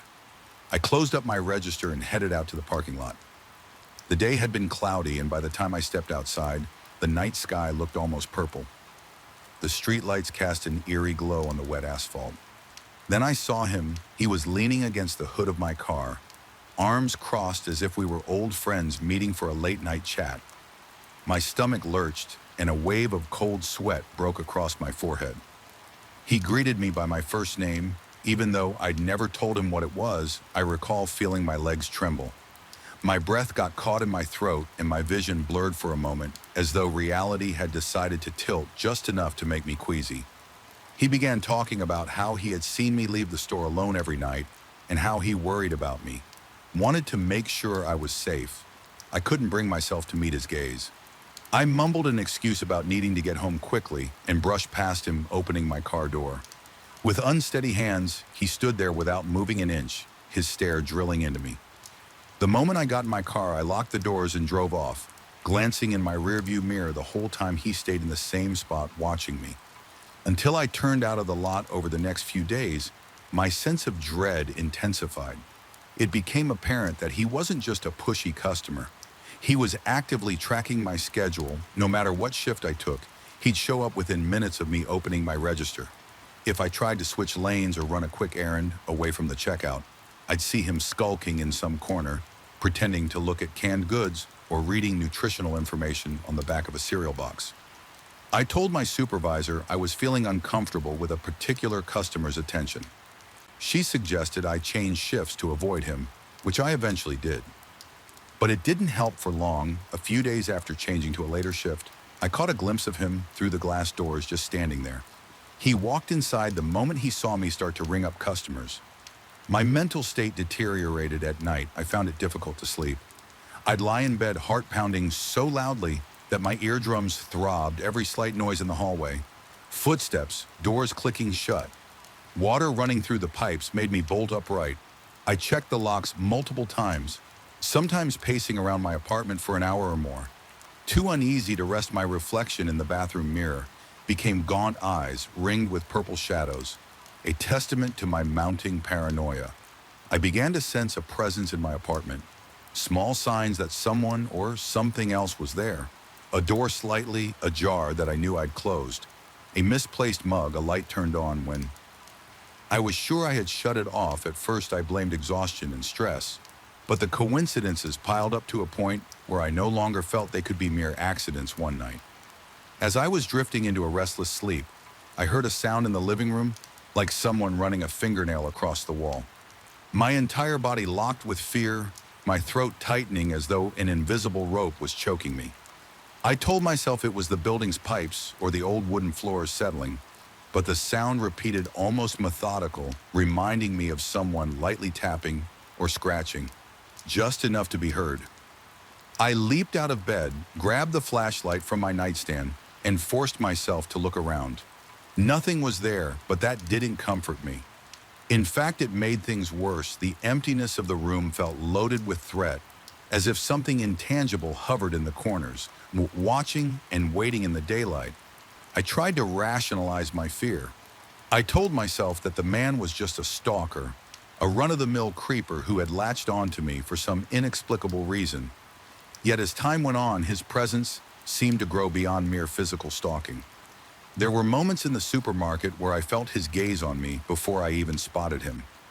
The edges of my vision would blur, and my chest would constrict when I whipped my head around. I'd see him in an aisle leaning to the side to peer at me, or standing behind a display shelf, always too far to speak, yet too close to ignore. Sometimes I caught faint reflections of him in shiny surfaces, windows, mirrors, even the metal backing on the inside of the candy racks at the store. It became a twisted game of hide and seek, and I never felt I was the one seeking. Instead, I was perpetually aware of being the sought. My boss told me to remain vigilant and not to engage. I considered going to the police, but I couldn't pinpoint anything overtly illegal. He hadn't threatened me verbally. He just existed in my space constantly. That in itself was terrifying enough to feel like a threat. But I worried the authorities would brush me off as paranoid. One particularly rainy evening, I stayed late to restock shelves. The thunder outside echoed through the store, and the fluorescent lights overhead flickered now and then, which only amplified my anxiety. I was alone in the aisles trying to speed through the last bit of work when I heard the soft hum of footsteps behind me. My body responded with a jolt, racing heart, clammy palms, a sharp intake of breath. I turned around slowly. It was him standing at the other end of the aisle, half shrouded in the shadow cast by a defective light. He didn't speak, he just stood there. My mind churned with questions about how he got in after closing, but I was too terrified to voice them.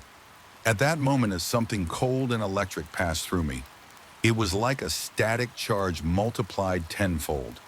The overhead lights flickered more intensely, and for a split second I thought I saw his face distort, jaw stretching wider than any human jaw, should eyes sunk deep into sockets that looked hollow and endless. My stomach dropped as if I had fallen from a great height. When the light stabilized, his face seemed normal again, but I couldn't shake the feeling that I had glimpsed something beyond normal human expression. I thought I might be losing my mind. I backed away, slowly, feeling the sting of tears I refused to let fall. My body was torn between wanting to run or freeze somehow. My survival instinct kicked in, just enough for me to force my legs to move. I half walked, half ran toward the employee exit. The entire store felt uncanny and warped, as if the aisles were stretching. A dull, ringing sound filled my ears, and the rhythmic pounding of my heart seemed to sync with the flickering lights. When I reached the exit, I fumbled with my keys and nearly dropped them twice before I managed to unlock the door. I didn't glance back. I didn't want to see him see it again. After that night, I told my supervisor that I couldn't continue working the same shift. I demanded a change to the early morning slot, even if it meant drastically cutting my hours any time of day that might keep him away. Seemed like the only lifeline I had left. My boss agreed, though she gave me a concerned look. I sensed she thought I was on the verge of a breakdown. My first morning shift passed without incident. I began to believe maybe I'd evaded him, that he wouldn't show up at 5 in the morning just to stand in my lane. Then toward the end of my second morning shift, as the sun was fully up, I noticed something pinned to the windshield of my car. It was a small note with a scribbled message telling me it was nice to see me bright and early. My hands shook, my throat went dry. I scanned the parking lot, but I saw no sign of him. However, my relief was short-lived, because that sense of being watched came roaring back, a prickling across my skin that made me feel both cold and feverish. At the same time, things escalated further when I began finding footprints outside my apartment door, a single set of wet shoe prints that stopped right at my entrance. Some days I heard quiet shuffling near the door. When I was inside, when I looked through the peephole, no one was there, but I could sense a presence just out of view. My paranoia spiked to unbearable levels. I started second-guessing everything, the reliability of my senses, the possibility that I was conjuring these things out of intense anxiety. Yet the unshakable feeling of external menace was real enough to keep me up at night. I started sleeping with a chair jammed under the door handle and a flashlight clutched in one hand. The final straw came one afternoon as I was leaving the store. The sky was unnaturally dark, almost as if a storm was ready to burst overhead. Any second, I had just clocked out and was heading toward my car when the air around me seemed to thrum with tension. My breathing grew shallow and my palms broke out in a cold sweat. I scanned the parking lot, no sign of him. Relieved, I walked a little faster. Then I heard it, the most faint whisper, almost lost under the whoosh of distant traffic. It sounded like my own name, repeated in a soft, taunting tone. My heart hammered in my chest as I spun around, but I saw only rows of parked cars and a single flickering lamppost. That lamppost in that moment looked like a crooked figure with an outstretched neck. My vision swam, and for a second I thought I saw the silhouette of a person hunched behind a car. But when I blinked, the shape was gone. I forced myself to get in my car and drive. As I sped away, I became convinced that someone was in the back seat with me. I could feel a presence so tangible that I broke into a fresh sweat. My breathing turned ragged, each inhale stinging my lungs. I glanced in the rearview mirror, fully expecting to see him, but I was alone still. I could not shake the sensation that he was there in some intangible, possibly supernatural form. When I reached my apartment building, I rushed inside and locked the door that night. As I sat in the dimly lit living room, I came to a disturbing realization. Maybe he had never been just a person, or if he was, maybe my fear had given him a power beyond ordinary stalking. I recalled every surreal moment, every distortion of light, every flicker in which his face appeared to shift into something inhuman, was it? The product of my own unraveling psyche, or was there a genuine horror lurking under his skin? The boundary between rational explanation and paranormal threat had dissolved. I realized I couldn't keep living with this constant dread. I made the decision to leave at least for a while, pack a few belongings, stay with a friend in another town, and consider never returning on my last night in that apartment. I heard more tapping on the walls, more whispers in the darkness. I packed my things to the sound of scuttling footsteps above my ceiling. Even though the apartment above was vacant, every hair on my body stood on end as I crossed the threshold for the final time, triple checking that I left nothing essential behind the corridor. Lights flickered out as I passed, drenching everything in complete darkness for a few agonizing seconds until they popped back on revealing no threat, just an empty, musty hallway. Still, I felt watched. I drove away just before dawn, feeling both foolish for running and relieved for taking action. My heart pounded relentlessly and a tension headache throbbed at my temples. Yet I found a small measure of comfort knowing I wouldn't be there for him to find the next time he came lurking around, whether my terror was purely psychological or if there was something more sinister at play. I couldn't be sure. But my gut told me I made the right choice, even now settled in a borrowed apartment 2 towns away. I can't fully relax at times in that space between wakefulness and sleep. I think I see him standing at the foot of the bed on the stormy nights. I recall the flickering lights and sense him in every corner of the room. My heart rate spikes, my palms grow clammy. My mind drifts to that place where rational thought dissolves under the crushing weight of fear. In those moments, I wonder if I escaped him at all, or if by surrendering to my terror, I somehow brought him with me, a specter conjured by dread. The uncertainty gnaws at me, constantly leaving me wide awake and trembling until the first rays of sunrise cast the room in a feeble light that feels less like safety and more like temporary reprieve. I keep telling myself it's over, that I'm safe, that he, whatever he is, won't find me again. But deep down, a persistent chill in my bones reminds me there are things in this world that don't rest just because you run from them. And every time I catch my reflection in a darkened window or see a half-hidden figure from the corner of my eye, my heart sprints and I remember the way his eyes bore into me, as though he saw not just my face, but something far deeper. Something vulnerable and primal within the memory alone is enough to keep my pulse racing well into the night. And even as I sit here recounting the details, I swear I feel that electric static in the air. Again, the flicker of lights that I can't quite confirm are actually flickering somewhere in the darkness. Maybe he's still waiting, maybe just behind my mind's peripheral vision, ready to step forward to reclaim the terror he sweat in my life. And that realization, that precarious uncertainty, leaves me with a queasy dread that refuses to fade, haunting me long after the last word of this story is spoken. I remember the exact moment when the silence on that lonely stretch of highway first felt wrong. The road seemed to stretch infinitely, like some dark ribbon leading me away from sanity.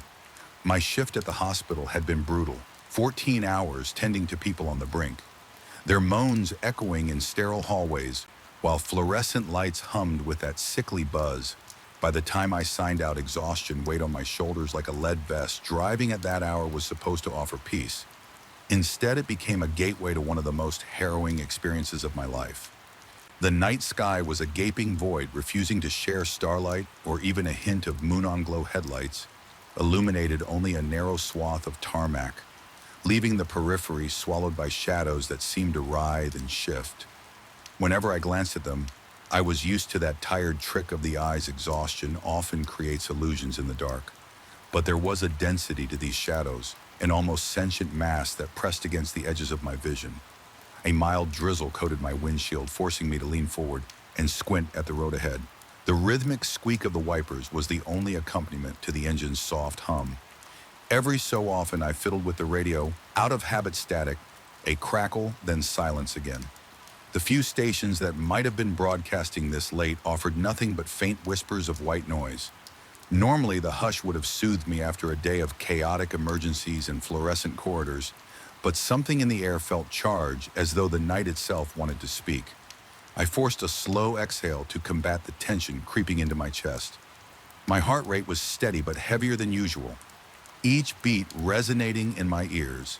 I tried to shake off the unease by telling myself I was overtired, but the hush persisted, pressing into me, turning the interior of my car into a claustrophobic capsule. My palms began to sweat against the steering wheel, forcing me to loosen my grip. Then I heard a voice low and urgent, as if it were slipping out from behind my seat.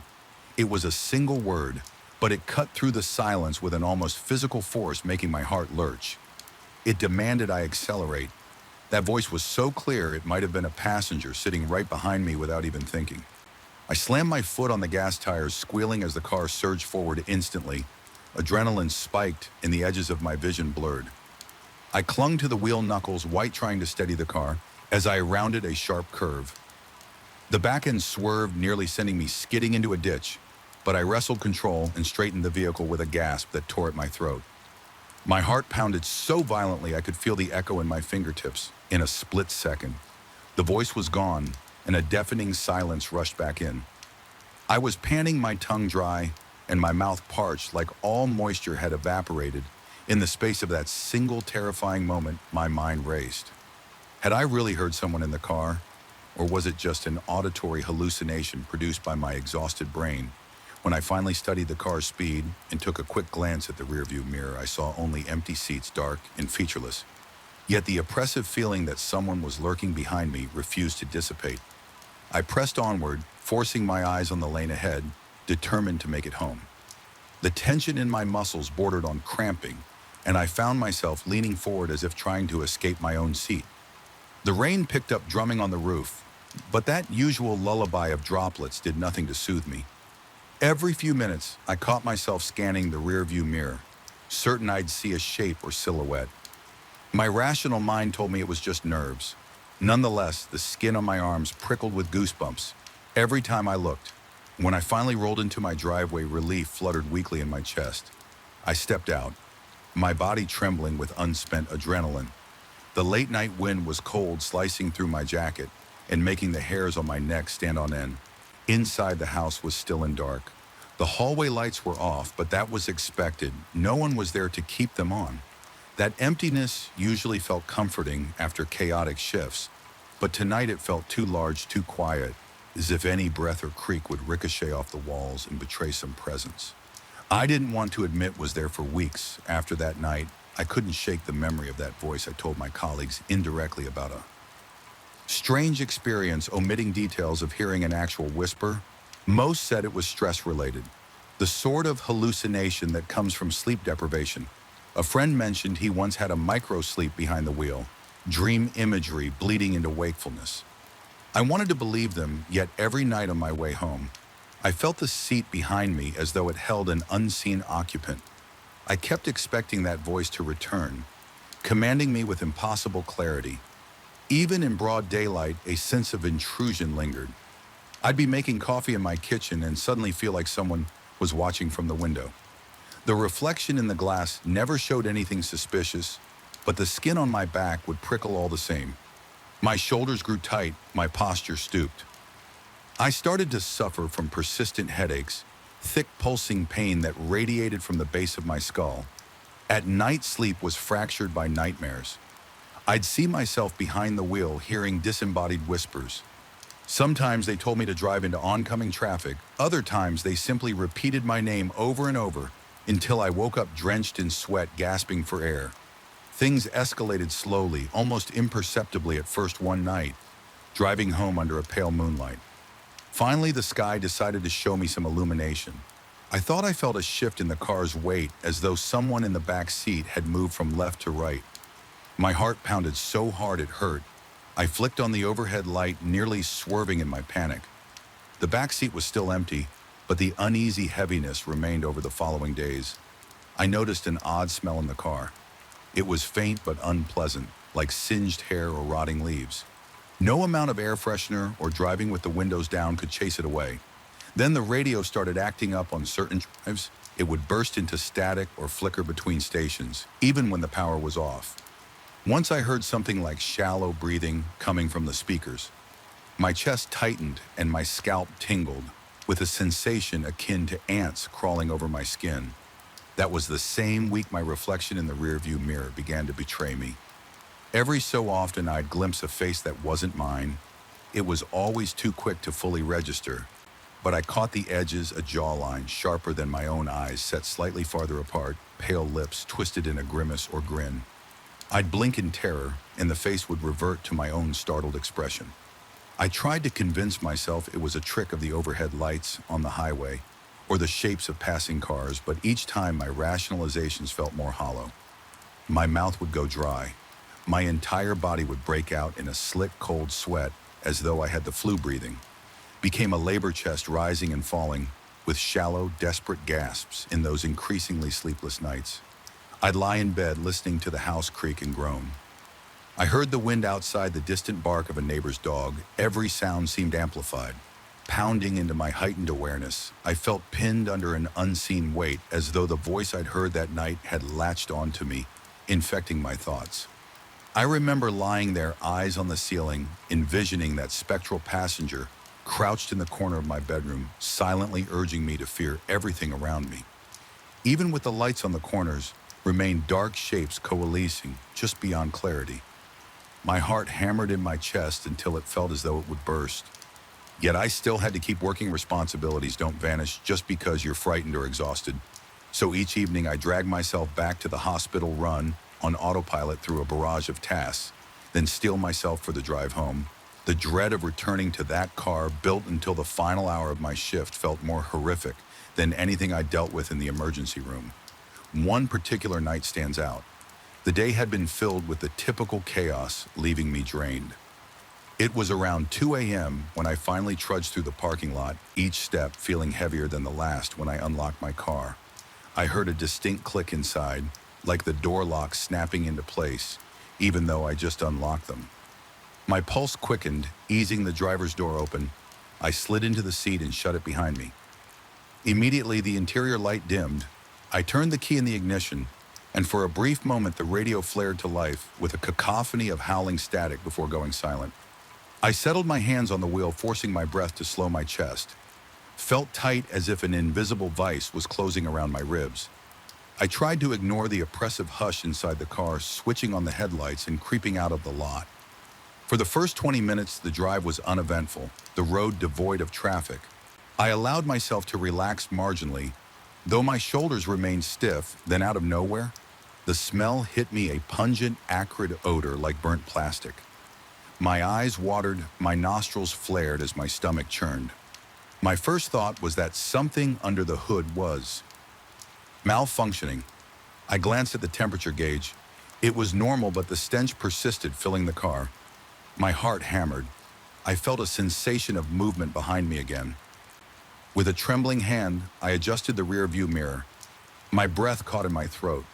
Someone was in the back seat, not a distinct figure, but a shape darker than the surrounding darkness. My eyes must have lingered a second too long, because the car drifted onto the rumble strip. The roar of the tires on the uneven pavement jolted me back by the time I looked again. The seat was empty, though the burning plastic remained. My chest tightened with panic. Cold sweat slicked my forehead. My arms felt weak, and I nearly fumbled the wheel. Then that same low voice that haunted me weeks before seemed to press against my ear. It wasn't an audible whisper this time, more a guttural presence in my thoughts, urging me to speed up, to abandon control. My foot hovered over the gas pedal, threatening to obey. I fought it, my mind swirling with images of the car spinning off the road or colliding with a guardrail. A wave of anger rose in me. Why was I letting this intangible thing push me around? I managed to keep my foot steady, refusing the silent demand to floor the accelerator. My lungs burned from shallow breathing. Every second felt loaded with the possibility of another intrusion. The voice or the presence or whatever it was seemed to flicker in and out of my consciousness. Adrenaline spiked with every flicker. But I refused to give in. I forced my eyes to the road, ignoring the mirror, ignoring the sense of being watched. I recalled a grounding technique someone at work once mentioned: focus on the immediate senses.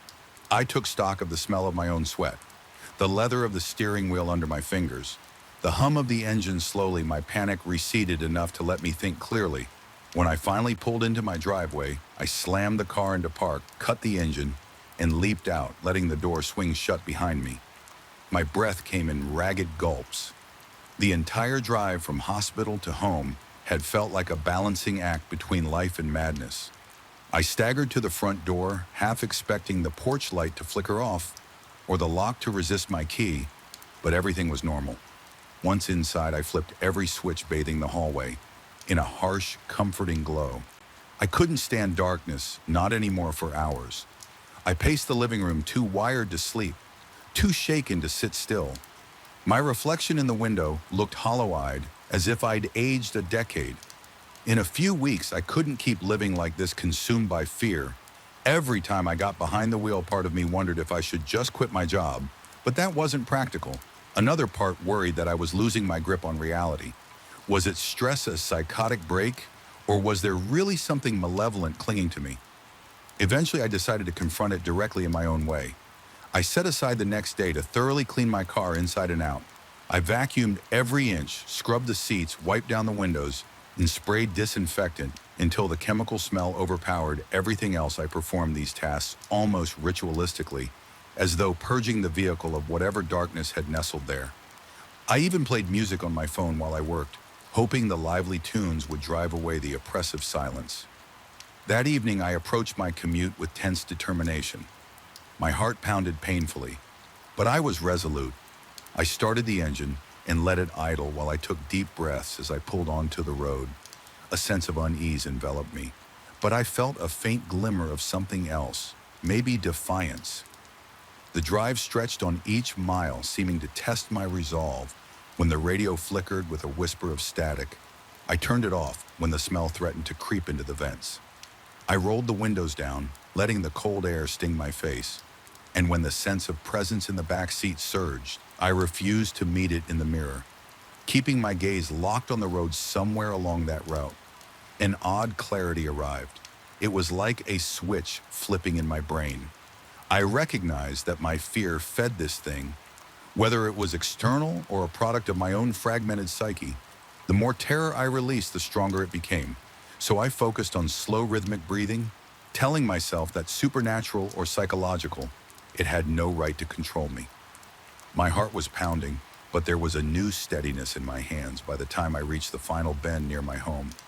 I realized my breathing was almost normal. Though beads of sweat still lined my brow, I felt more in control than I had in weeks. I still expected a whisper, a flicker in the rear view, but it never came. The air felt thick, but the stench was gone.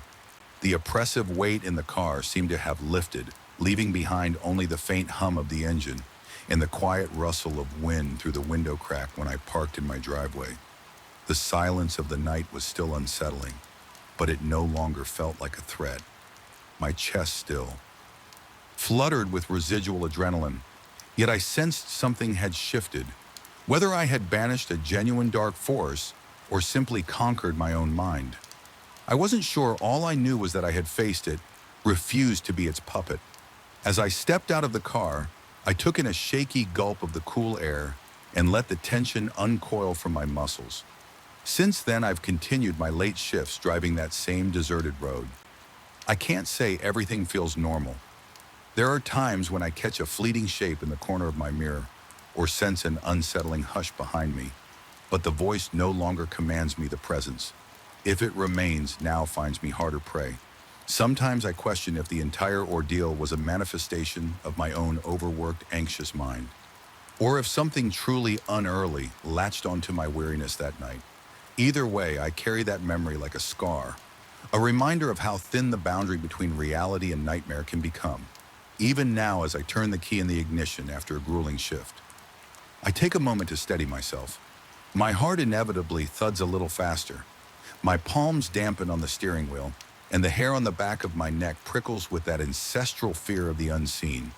But I draw in a breath, release it slowly, and pull onto the road. When the silence grows too heavy, I remind myself that I've already stared into the darkness, and emerge shaken but unbroken. The night still has secrets, but it no longer has me. I still remember the very first instant I sensed that subtle but unmistakable chill along the narrow rural road. It wasn't the kind of cold one feels from a sudden draft, or the night air. It crawled under my skin and clung to my thoughts, an almost tangible presence that made my breath hitch when I recall that moment. Now I'm convinced it marked the threshold between my ordinary life and something far darker, something that defies reason.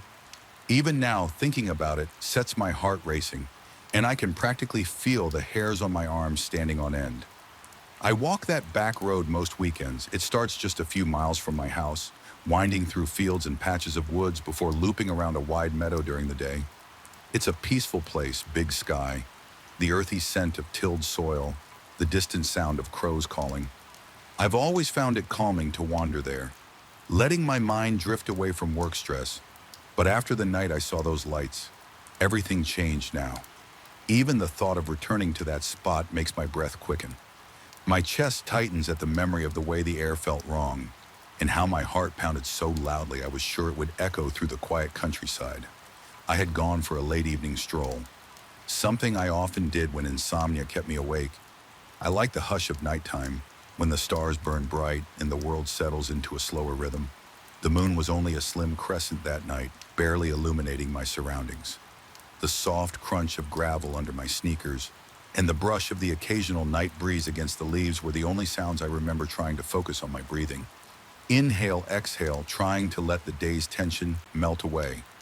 It didn't work as well as I hoped, but I kept going, passing familiar fence posts and crooked trees that had become my silent companions over the years. Then I saw them, two small, intense lights darting across the road. Maybe 30 yards ahead. At first I thought they were reflections, headlights from a distant car, or the faint glimmer of fireflies, but they moved too deliberately, too quickly, gliding as though they were alive. I stopped walking, my footsteps grinding to a halt in the gravel. My pulse hammered in my throat, and I could taste something metallic on my tongue. As I swallowed, the lights hovered a few inches above the ground, crossing from one side of the road to the other in a fluid motion. I couldn't make out any shape around them. No outline of an animal, person, or machinery. Just 2 points of brilliant white that sliced through the darkness as if they were charged with some strange energy. My instincts told me to turn around to head back home. I was no stranger to caution, and fear was already tightening my chest, but curiosity pushed me onward. The next few steps I took felt reluctant, as though my own body warred against me for venturing closer, halfway to where I had spotted the lights. They simply vanished, no flicker or dimming one moment. They were there the next, they were gone. The night around me was suddenly too quiet, as though the world had hit a pause button. I strained my ears for any sign of life. An owl hooting, a breeze rustling the branches. But there was nothing. That was when the cold set in. It spread from the center of that spot outward, like an invisible boundary. The hair on my arms stood up, and I felt goosebumps prickle along my neck. My breath came out in a shaky exhalation, visible in the air. Even though it was late spring and nowhere near freezing, I can't fully describe how unnatural it felt. It was as though the temperature dropped from mild to wintry in just a few seconds. My hands started to tremble, and I clenched them into fists, trying to steady myself. I could feel my heartbeat pounding like a drum, reverberating in my ears. There was a moment, just a split second, when I was convinced I heard a whisper so faint I almost doubted I heard anything at all. It felt as if someone had murmured just out of earshot, sending a shiver skittering down my spine. I looked around, desperate to find a source to give it a rational explanation, but all I saw was the dark outline of trees on either side of the road and the open field stretching far into the distance. That night, I practically jogged home. Refusing to look back, my lungs burned with the effort, and cold sweat slid down my temples, dampening my collar. Once I reached my front porch, I realized my hands were still shaking uncontrollably. I told myself I must have imagined half of it, that perhaps it was a trick of the moonlight. Maybe I was overtired or let my nerves get the best of me, but deep down I knew something was off. Over the following days, I couldn't shake the uneasy feeling. My sleep was restless, and I'd wake up with my mouth dry, Heart thrumming as if I'd been running in my dreams. In an attempt to reassure myself, I mentioned my late-night encounter in passing to a neighbor, though I framed it casually and left out the unnerving details.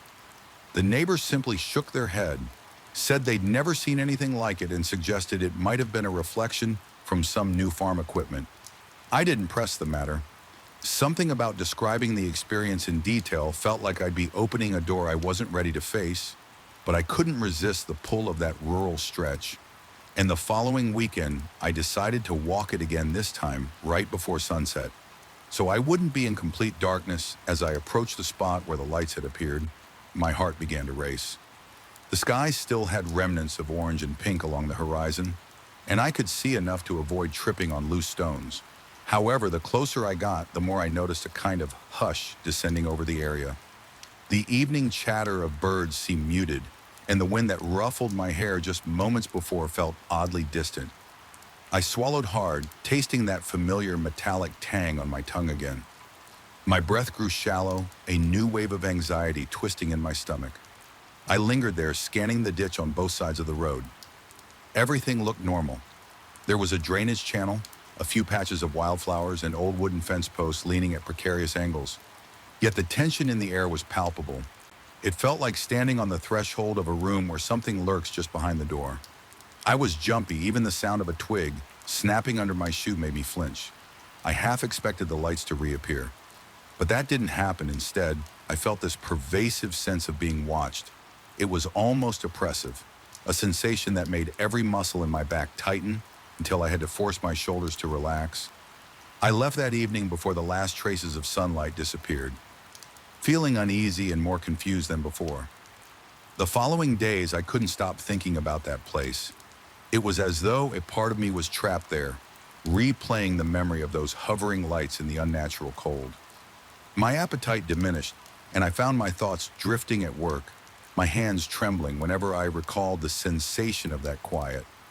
I questioned my sanity more than once. Was I having some stress-induced hallucination? Was it possible for an overworked mind to create such vivid experiences? Eventually, I resolved to go back at night again, mostly to prove to myself that I was capable of walking that road without freaking out. I chose a Friday evening, telling myself that if it all went wrong, at least I wouldn't have to function at work the next morning. The moon was fuller this time, providing a bit more light, but it also created long, eerie shadows that stretched across the dirt. Like dark fingers, my breathing was shallow, and I noticed my palms were damp inside my jacket pockets. I tried to pace myself and keep calm, but with every step, my pulse escalated halfway along the route. The tension rose. My ears began picking up indistinct sounds. Maybe just the wind and the grass, maybe something else. My mouth went dry, and I had to swallow repeatedly to keep saliva in my throat. The air felt thick, as though I was walking through an unseen web. Each footstep sounded too loud, echoing around me in the hush of the surrounding fields in the distance. I could make out the silhouette of an old barn. I'd passed it countless times without giving it a second thought. But tonight it loomed like a monolith, a silent witness to my discomfort. When I finally reached that familiar stretch, my legs felt weak, and I had to fight the urge to run the road. Looked the same, but there was a wrongness hanging over it that made the hair at the nape of my neck prickle. I paused, straining to see if the lights would appear. My body tensed, bracing for something I couldn't name. For a long minute, everything was still. Then the wind gusted, and I heard a faint rustling in the ditch. It was probably just a small animal scurrying away, but it made my heart lurch. My breath came in quick, ragged bursts, and I had to remind myself to inhale fully before I passed out from fear alone. Suddenly, the temperature plunged again, just as it had before. One moment I was standing in the mild night air, the next my skin was covered in goosebumps. I shivered and rubbed my arms, but it did no good. The cold bit into me, deeper than any chill had a right to. The subtle wave of dizziness hit too, like a wave of nausea in my gut. I didn't see the lights this time, but I felt them, or something slithering just beyond my peripheral vision. Several times I thought I glimpsed a flicker at the corners of my eyes, only to whip my head around and find nothing. That was when I felt an unmistakable presence behind me. My entire body seized with terror, and I had to force myself to turn around. The road behind me was empty, bathed in moonlight and shadow. But the feeling of being watched, of something hovering just out of sight, was almost unbearable. I could hear my own heartbeat drumming in my ears, and each exhale sounded shaky. I thought about yelling, making some noise to prove I was alone, but something in me decided it was better to remain silent. Some primal instinct insisted that drawing attention would be a mistake. I'm not proud to admit it, but I bolted. Fear pounded through my veins and I sprinted, nearly tripping over loose stones. My lungs burned and my vision blurred from the adrenaline. I only slowed down when I reached the outskirts of my neighborhood, where streetlights and houses offered a semblance of normalcy. Once home, I was soaked in sweat, my clothing clinging to me as though I'd been caught in a storm. It took hours to calm down, and even then I barely slept the next day. I couldn't stop replaying the sensation in my mind. A part of me dreaded ever returning, while another part insisted I couldn't let fear claim a place I had once loved for its peaceful solitude. Over the ensuing weeks, I felt my nerves on edge whenever night fell. I started drawing the curtains earlier, double-checking that my doors were locked. Simple noises, a branch scraping a window. A gust of wind made me flinch. My rational mind told me I was being ridiculous, but the dread was too ingrained to ignore. I tried another tactic, returning in broad daylight. A few times I parked my car at the beginning of that road and forced myself to walk its length under the midday sun. Everything looked so harmless in the light. Just a gravel path winding through farmland. Yet even then, I felt a twinge of unease. My heart would pick up speed as I neared that particular stretch, and though I didn't sense any dramatic drop in temperature, I couldn't quell the creeping paranoia that settled in my bones one afternoon.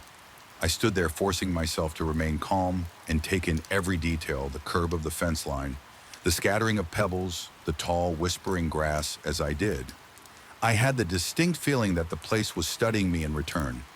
The notion was irrational, but it nodded at me. My mouth went dry again and my fingertips tingled with anxiety. A crow caught from somewhere behind me, and I startled, nearly stumbling, as my heart slammed against my ribs. Over time, I started having nightmares in them. I'd be walking along that road and the two lights would appear, drawing closer and closer until I could see something swirling between them, an amorphous darkness that seemed to beckon me forward in the dream. I couldn't move, couldn't scream. I could only watch as the darkness pulsed. The sound I heard in these nightmares was a distant humming, like a chorus of voices just out of range, blending into a drone that made my ears ache. I'd wake gasping, my body slick with cold sweat, my mouth so dry it hurt to swallow. I reached a breaking point when I realized I was no longer functioning. Normally, my appetite was gone, replaced by a constant knot in my stomach. My hands trembled whenever I thought about the lights. My concentration at work suffered, and I found myself avoiding social calls I didn't want to talk about. It couldn't explain it in a way that felt believable. The scariest part was that I wasn't sure I even believed myself, determined not to be ruled by this dread. I decided on one final confrontation. I would go back at night, stay as long as I could, and see if anything definitive happened. I prepared carefully, dressing in layers for warmth and bringing a flashlight with fresh batteries. My plan was to stand my ground. I wasn't trying to challenge anything.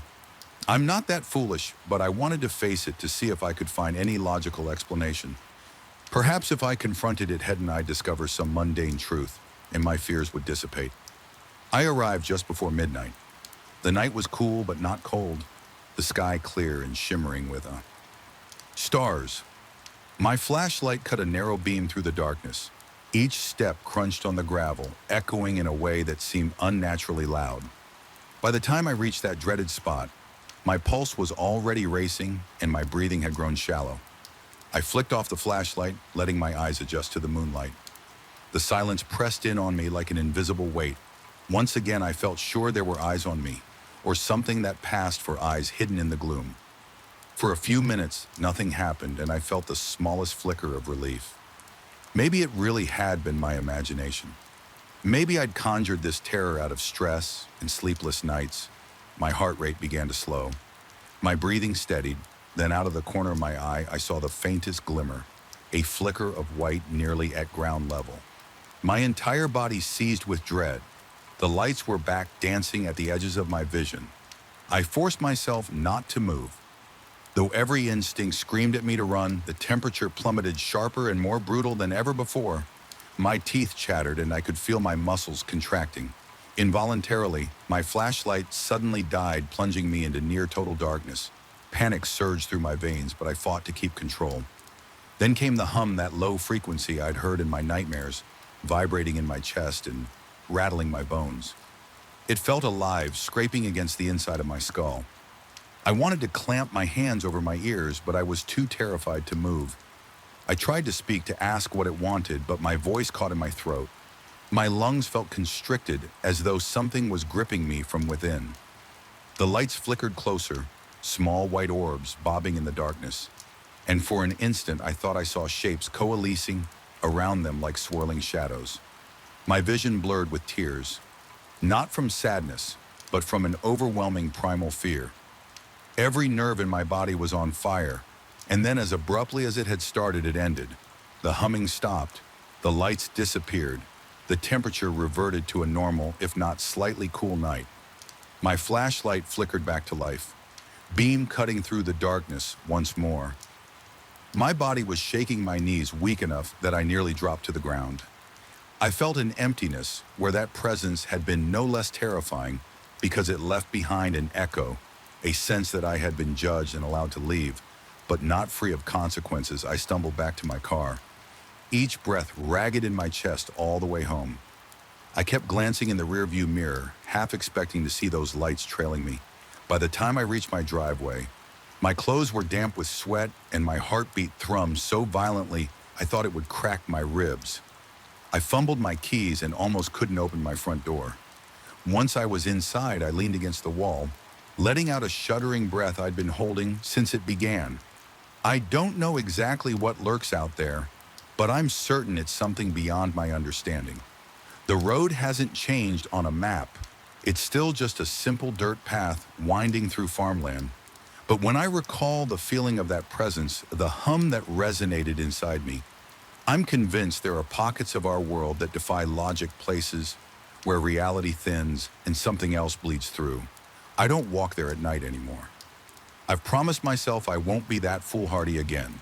Sometimes during the day I'll catch a glimpse of it in my peripheral vision. Two faint lights gone in a blink, and the air around me will feel colder, pressing a reminder into my bones. People often say the unknown is the scariest thing of all, and I agree wholeheartedly. Whatever it is that hovers along that lonely stretch of rural road, I have no desire to understand it anymore. My sanity clings to the idea that I made it out, that I can choose not to go back yet. A part of me worries that I'll never truly escape, because even here in the safety of my home late at night, when I close my eyes, I still see those lights dancing in the darkness. Hear that low hum beneath my own heartbeat, and feel the cold emptiness stretch its fingers around my mind. And I know beyond any doubt that it's waiting for me, patient and quiet in the place where the warmth of day fades and the chill of something far more sinister takes hold. Might have the night I first set foot in that building, I felt as if every shadow had eyes. The dim corridor lights flickered against the polished floors, casting reflections that rippled like dark water. An uncanny chill enveloped me. And it wasn't just the air conditioning, something felt tangibly wrong. My heart pounded with the unfamiliar pressure of stepping into a place that seemed to resent my presence. Little did I know that first wave of unease was just the beginning. I took this late-night cleaning shift because I needed the extra money.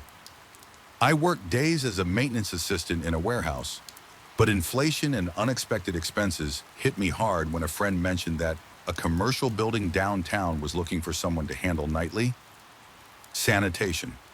I jumped at the opportunity. The job sounded straightforward enough.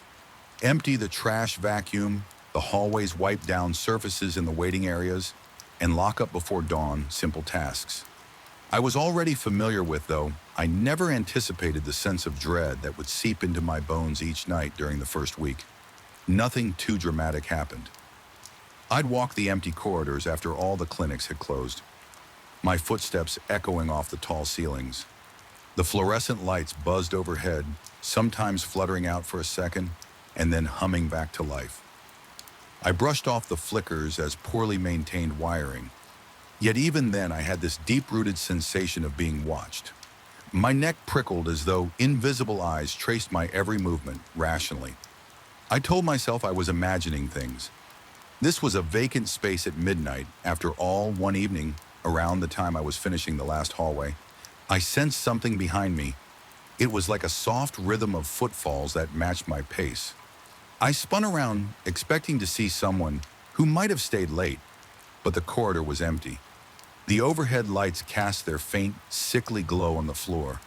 There was nowhere anyone could have hidden in those few seconds. Despite my background in hands-on labor, my hands shook so intensely that I dropped my trash bag by the time I gathered the spilled contents. My nerves were frayed, but I forced myself to carry on. I told myself I was being paranoid as the nights passed. Small details began to pile up in my mind, refusing to be dismissed. Sometimes doors that I was sure I'd locked would appear slightly ajar when I returned to them. Other times, the waiting room chairs, which I meticulously arranged in neat rows, would be subtly out of alignment.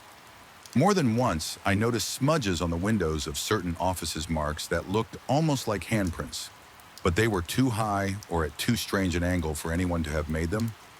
Accidentally, each new incident added to an undercurrent of anxiety that pulsed through me during every shift. My responsibilities included checking all the clinics to ensure cleanliness and security.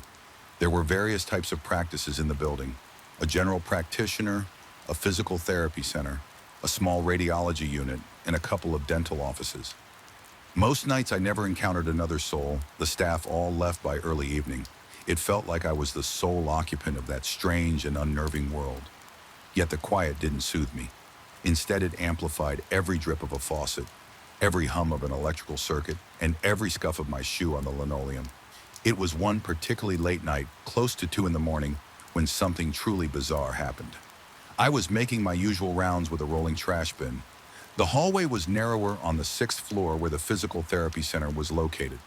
The lights there were older, casting a weak orange glow. Suddenly, I heard a sharp scraping noise from behind one of the locked doors. It sounded like heavy furniture being dragged across the floor. My pulse raced and my palms turned clammy. I tried to swallow, but my mouth had gone dry. I knew that clinic was closed and locked for the night because I had just passed it not 15 minutes earlier. Even though my instincts screamed at me to leave it alone, my job required me to ensure everything was secure. With trembling hands, I searched my ring of keys, found the correct one, and turned it in the lock. When I stepped inside, the lights were off. So I used my phone's flashlight to scan the room. Nothing appeared out of place. The massage tables were aligned along the walls and the chairs remained neatly tucked under the reception desk. My heart thudded like a drum, so loud that I thought it might echo against the walls. Then my flashlight caught something that sent a jolt of fear up my spine. The wheelchair that usually sat abandoned in the corner was now facing the door. That piece of equipment had always been turned toward the window. Its wheels locked in position, but it was undeniably pointed right at me. I backed away slowly, as if the chair might roll forward on its own. The rational part of me tried to explain it. Maybe someone used it earlier and forgot to rotate it back. But at that hour, and who would drag a piece of furniture around without leaving it out of place? Shaking, I closed the door, double-checked the lock, and continued my rounds, doing my best to forget the uneasy suspicion that I wasn't alone in the building over the subsequent nights. More unsettling incidents took place. I began to notice the wheelchair shifting positions, not every night, but often enough that I couldn't dismiss it as happenstance. Sometimes it was a mere inch from its original position. Other times it faced a different corner altogether.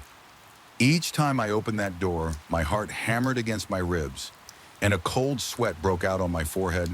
I would quickly do my cleaning, refusing to glance at the chair for too long, and hurry out. At some point, I must have mentioned these bizarre occurrences to the security guard who occasionally patrolled the lobby.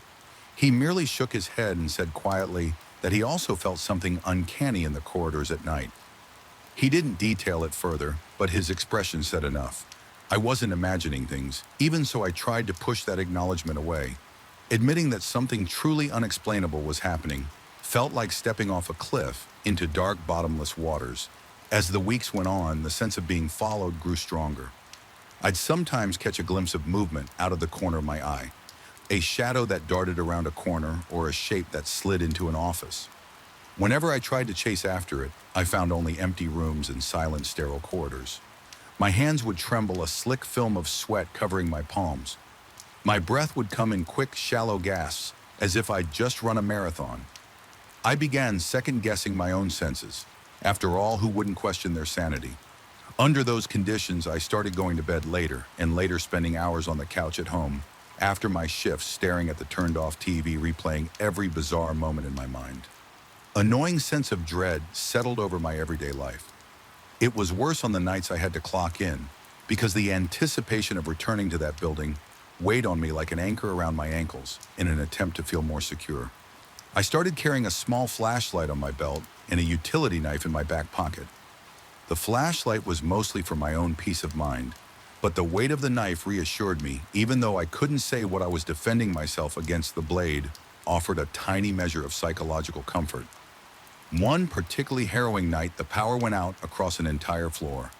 Just as I stepped off the elevator, the corridor was plunged into total darkness. The only light came from the weak emergency bulbs above the exit signs.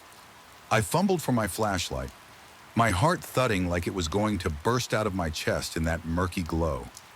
The hallway seemed to stretch on forever, its edges dissolving into blackness. My legs felt heavy, but I forced myself to move forward. Each step echoed unnaturally, as if the hallway wanted me to hear my own fear reverberating. My mouth was so dry I could barely swallow when a sudden crash erupted from a nearby office. I almost dropped my flashlight, fighting the urge to run. I carefully pushed open the door.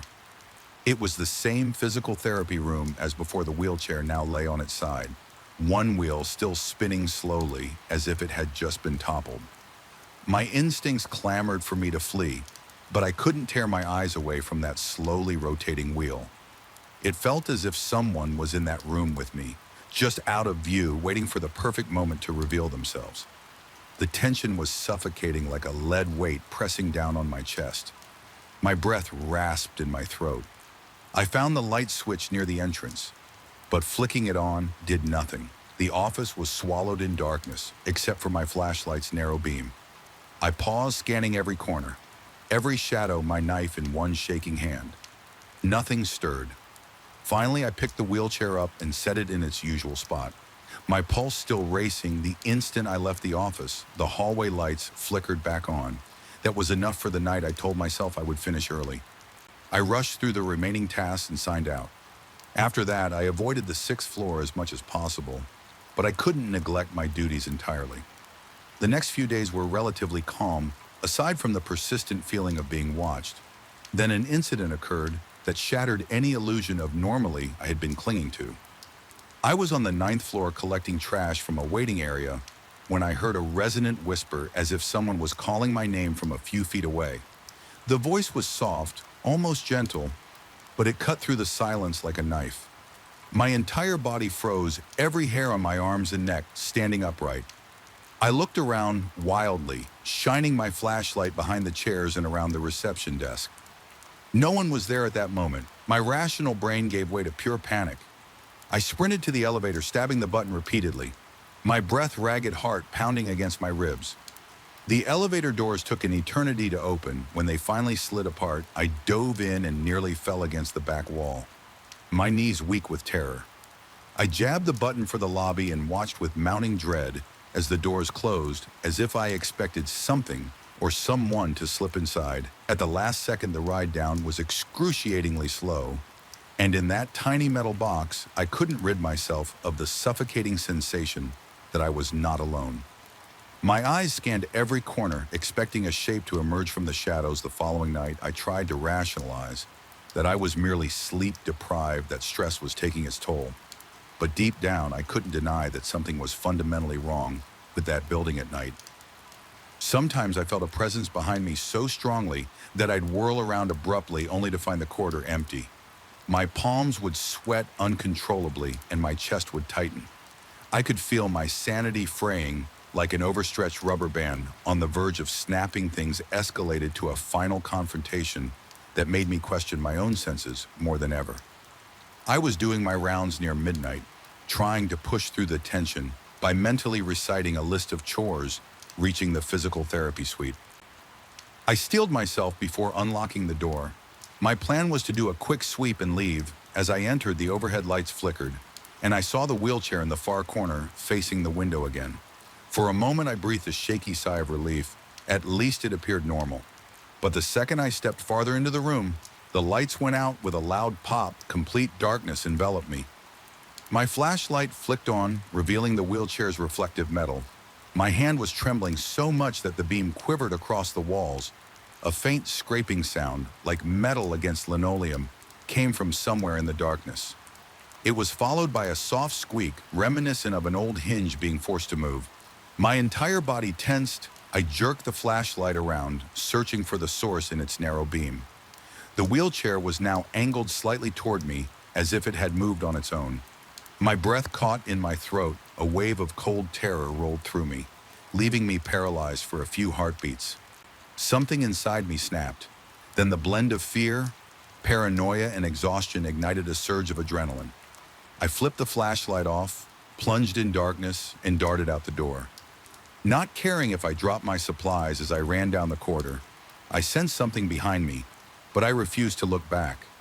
My lungs burned and my heart pounded so violently that I thought it might burst. I sprinted to the elevator, stabbed the button, and when the doors didn't open immediately, I dashed to the stairwell. Instead, I practically flew down those steps. The sound of my frantic footsteps echoing in the enclosed space, each thump fueled by the raw and animalistic instinct to get away. When I finally burst out into the lobby, I could barely catch my breath. The security guard gave me a concerned look, but I just muttered that I was done for the night and left as quickly as possible once I was outside. The cool night air felt like an otherworldly blessing. I practically fell into my car and locked the doors, letting out a shuddering breath that felt like it had been stuck in my chest for days. That was my last shift. I never returned to that building.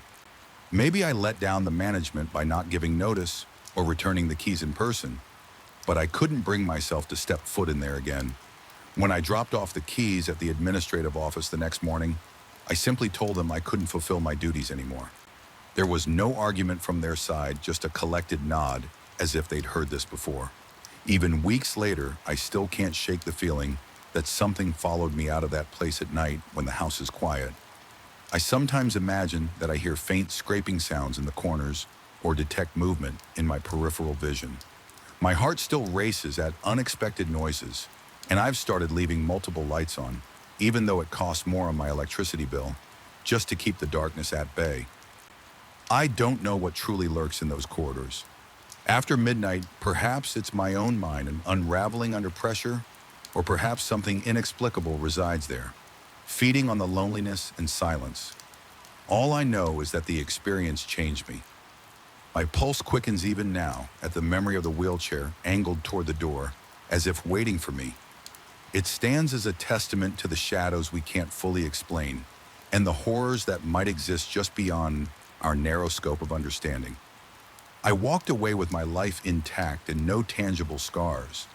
Yet the haunting reality of that building is something I carry inside me every time I close my eyes.